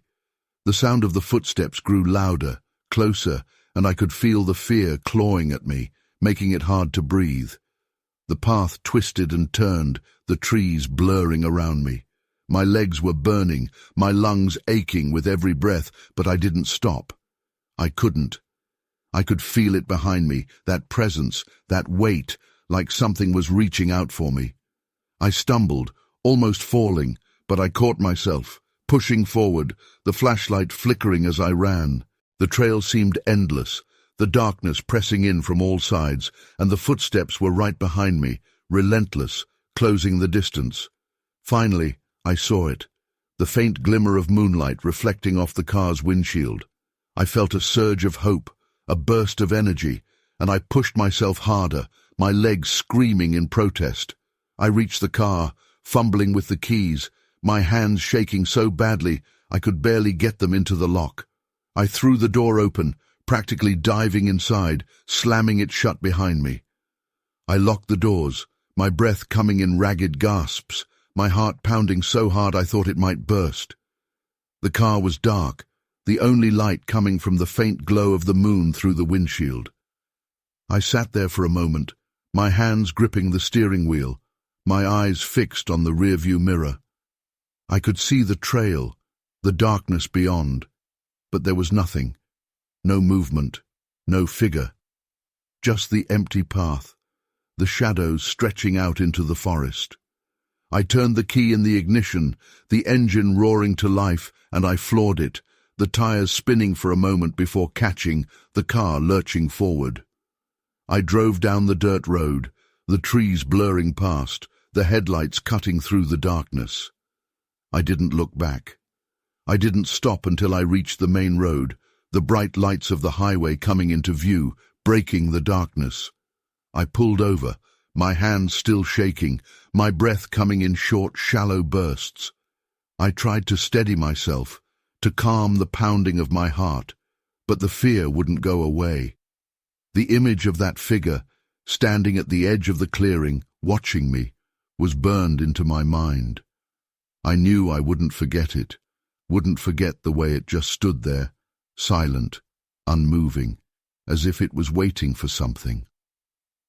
I drove home that night, the road stretching out ahead of me, the lights of the town growing smaller in the rearview mirror. I didn't go back to that trail. I didn't even go back to that part of the forest. Whatever was out there, whatever had followed me, it wasn't something I wanted to understand. It belonged to the darkness, to the silence of the woods, and I wasn't going to give it another chance. And as I drove away, the fear slowly began to fade, replaced by exhaustion, the kind that settles deep into your bones. But I knew deep down that I would always feel it, that presence, those eyes, watching me from the shadows, waiting for me to return. And I knew without a doubt that I was lucky to have gotten away. Story 20.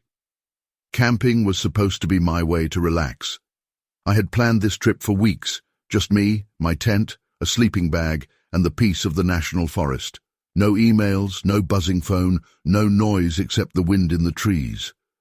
I found a spot well off the main trail, far from the nearest campgrounds.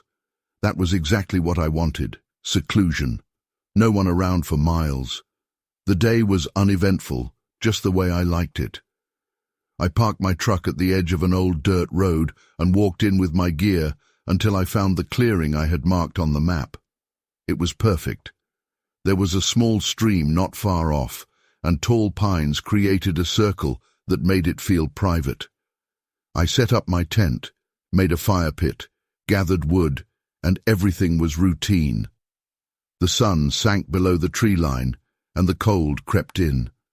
I sat by the fire, poking at it every now and then, sipping a lukewarm can of beer I had packed in. The fire crackled, sparks popping up toward the dark sky. I leaned back, letting out a long breath, staring up at the stars beginning to peek through the gaps between branches. It felt good.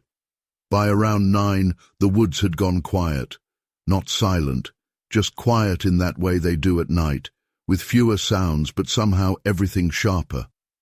I kept the fire going, warming my hands, feeling the night air cooling fast around me.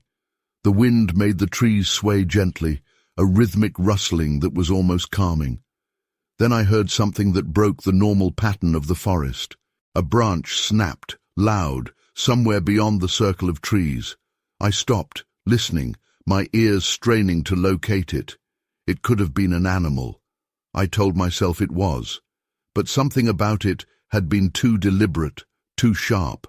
I shined my flashlight in the direction I thought the noise had come from. The beam cut through the darkness, bouncing off tree trunks and underbrush. Nothing. Just trees. I tried to shake the unease, forced myself to relax. I settled back down by the fire, poking at the embers again, trying to ignore that knot in my stomach. I was alone. There was no reason to be afraid. This was my idea of an escape, and I wasn't going to let a simple sound ruin it. About 15 minutes later, another noise reached me, rustling, then a thud, like something heavy dropping to the forest floor. This time my heart skipped a beat. It wasn't the kind of sound a small animal would make. I grabbed the flashlight, clicked it on, and aimed it into the woods again, slowly sweeping it back and forth. The beam caught something. Movement. A shadow shifting between the trees.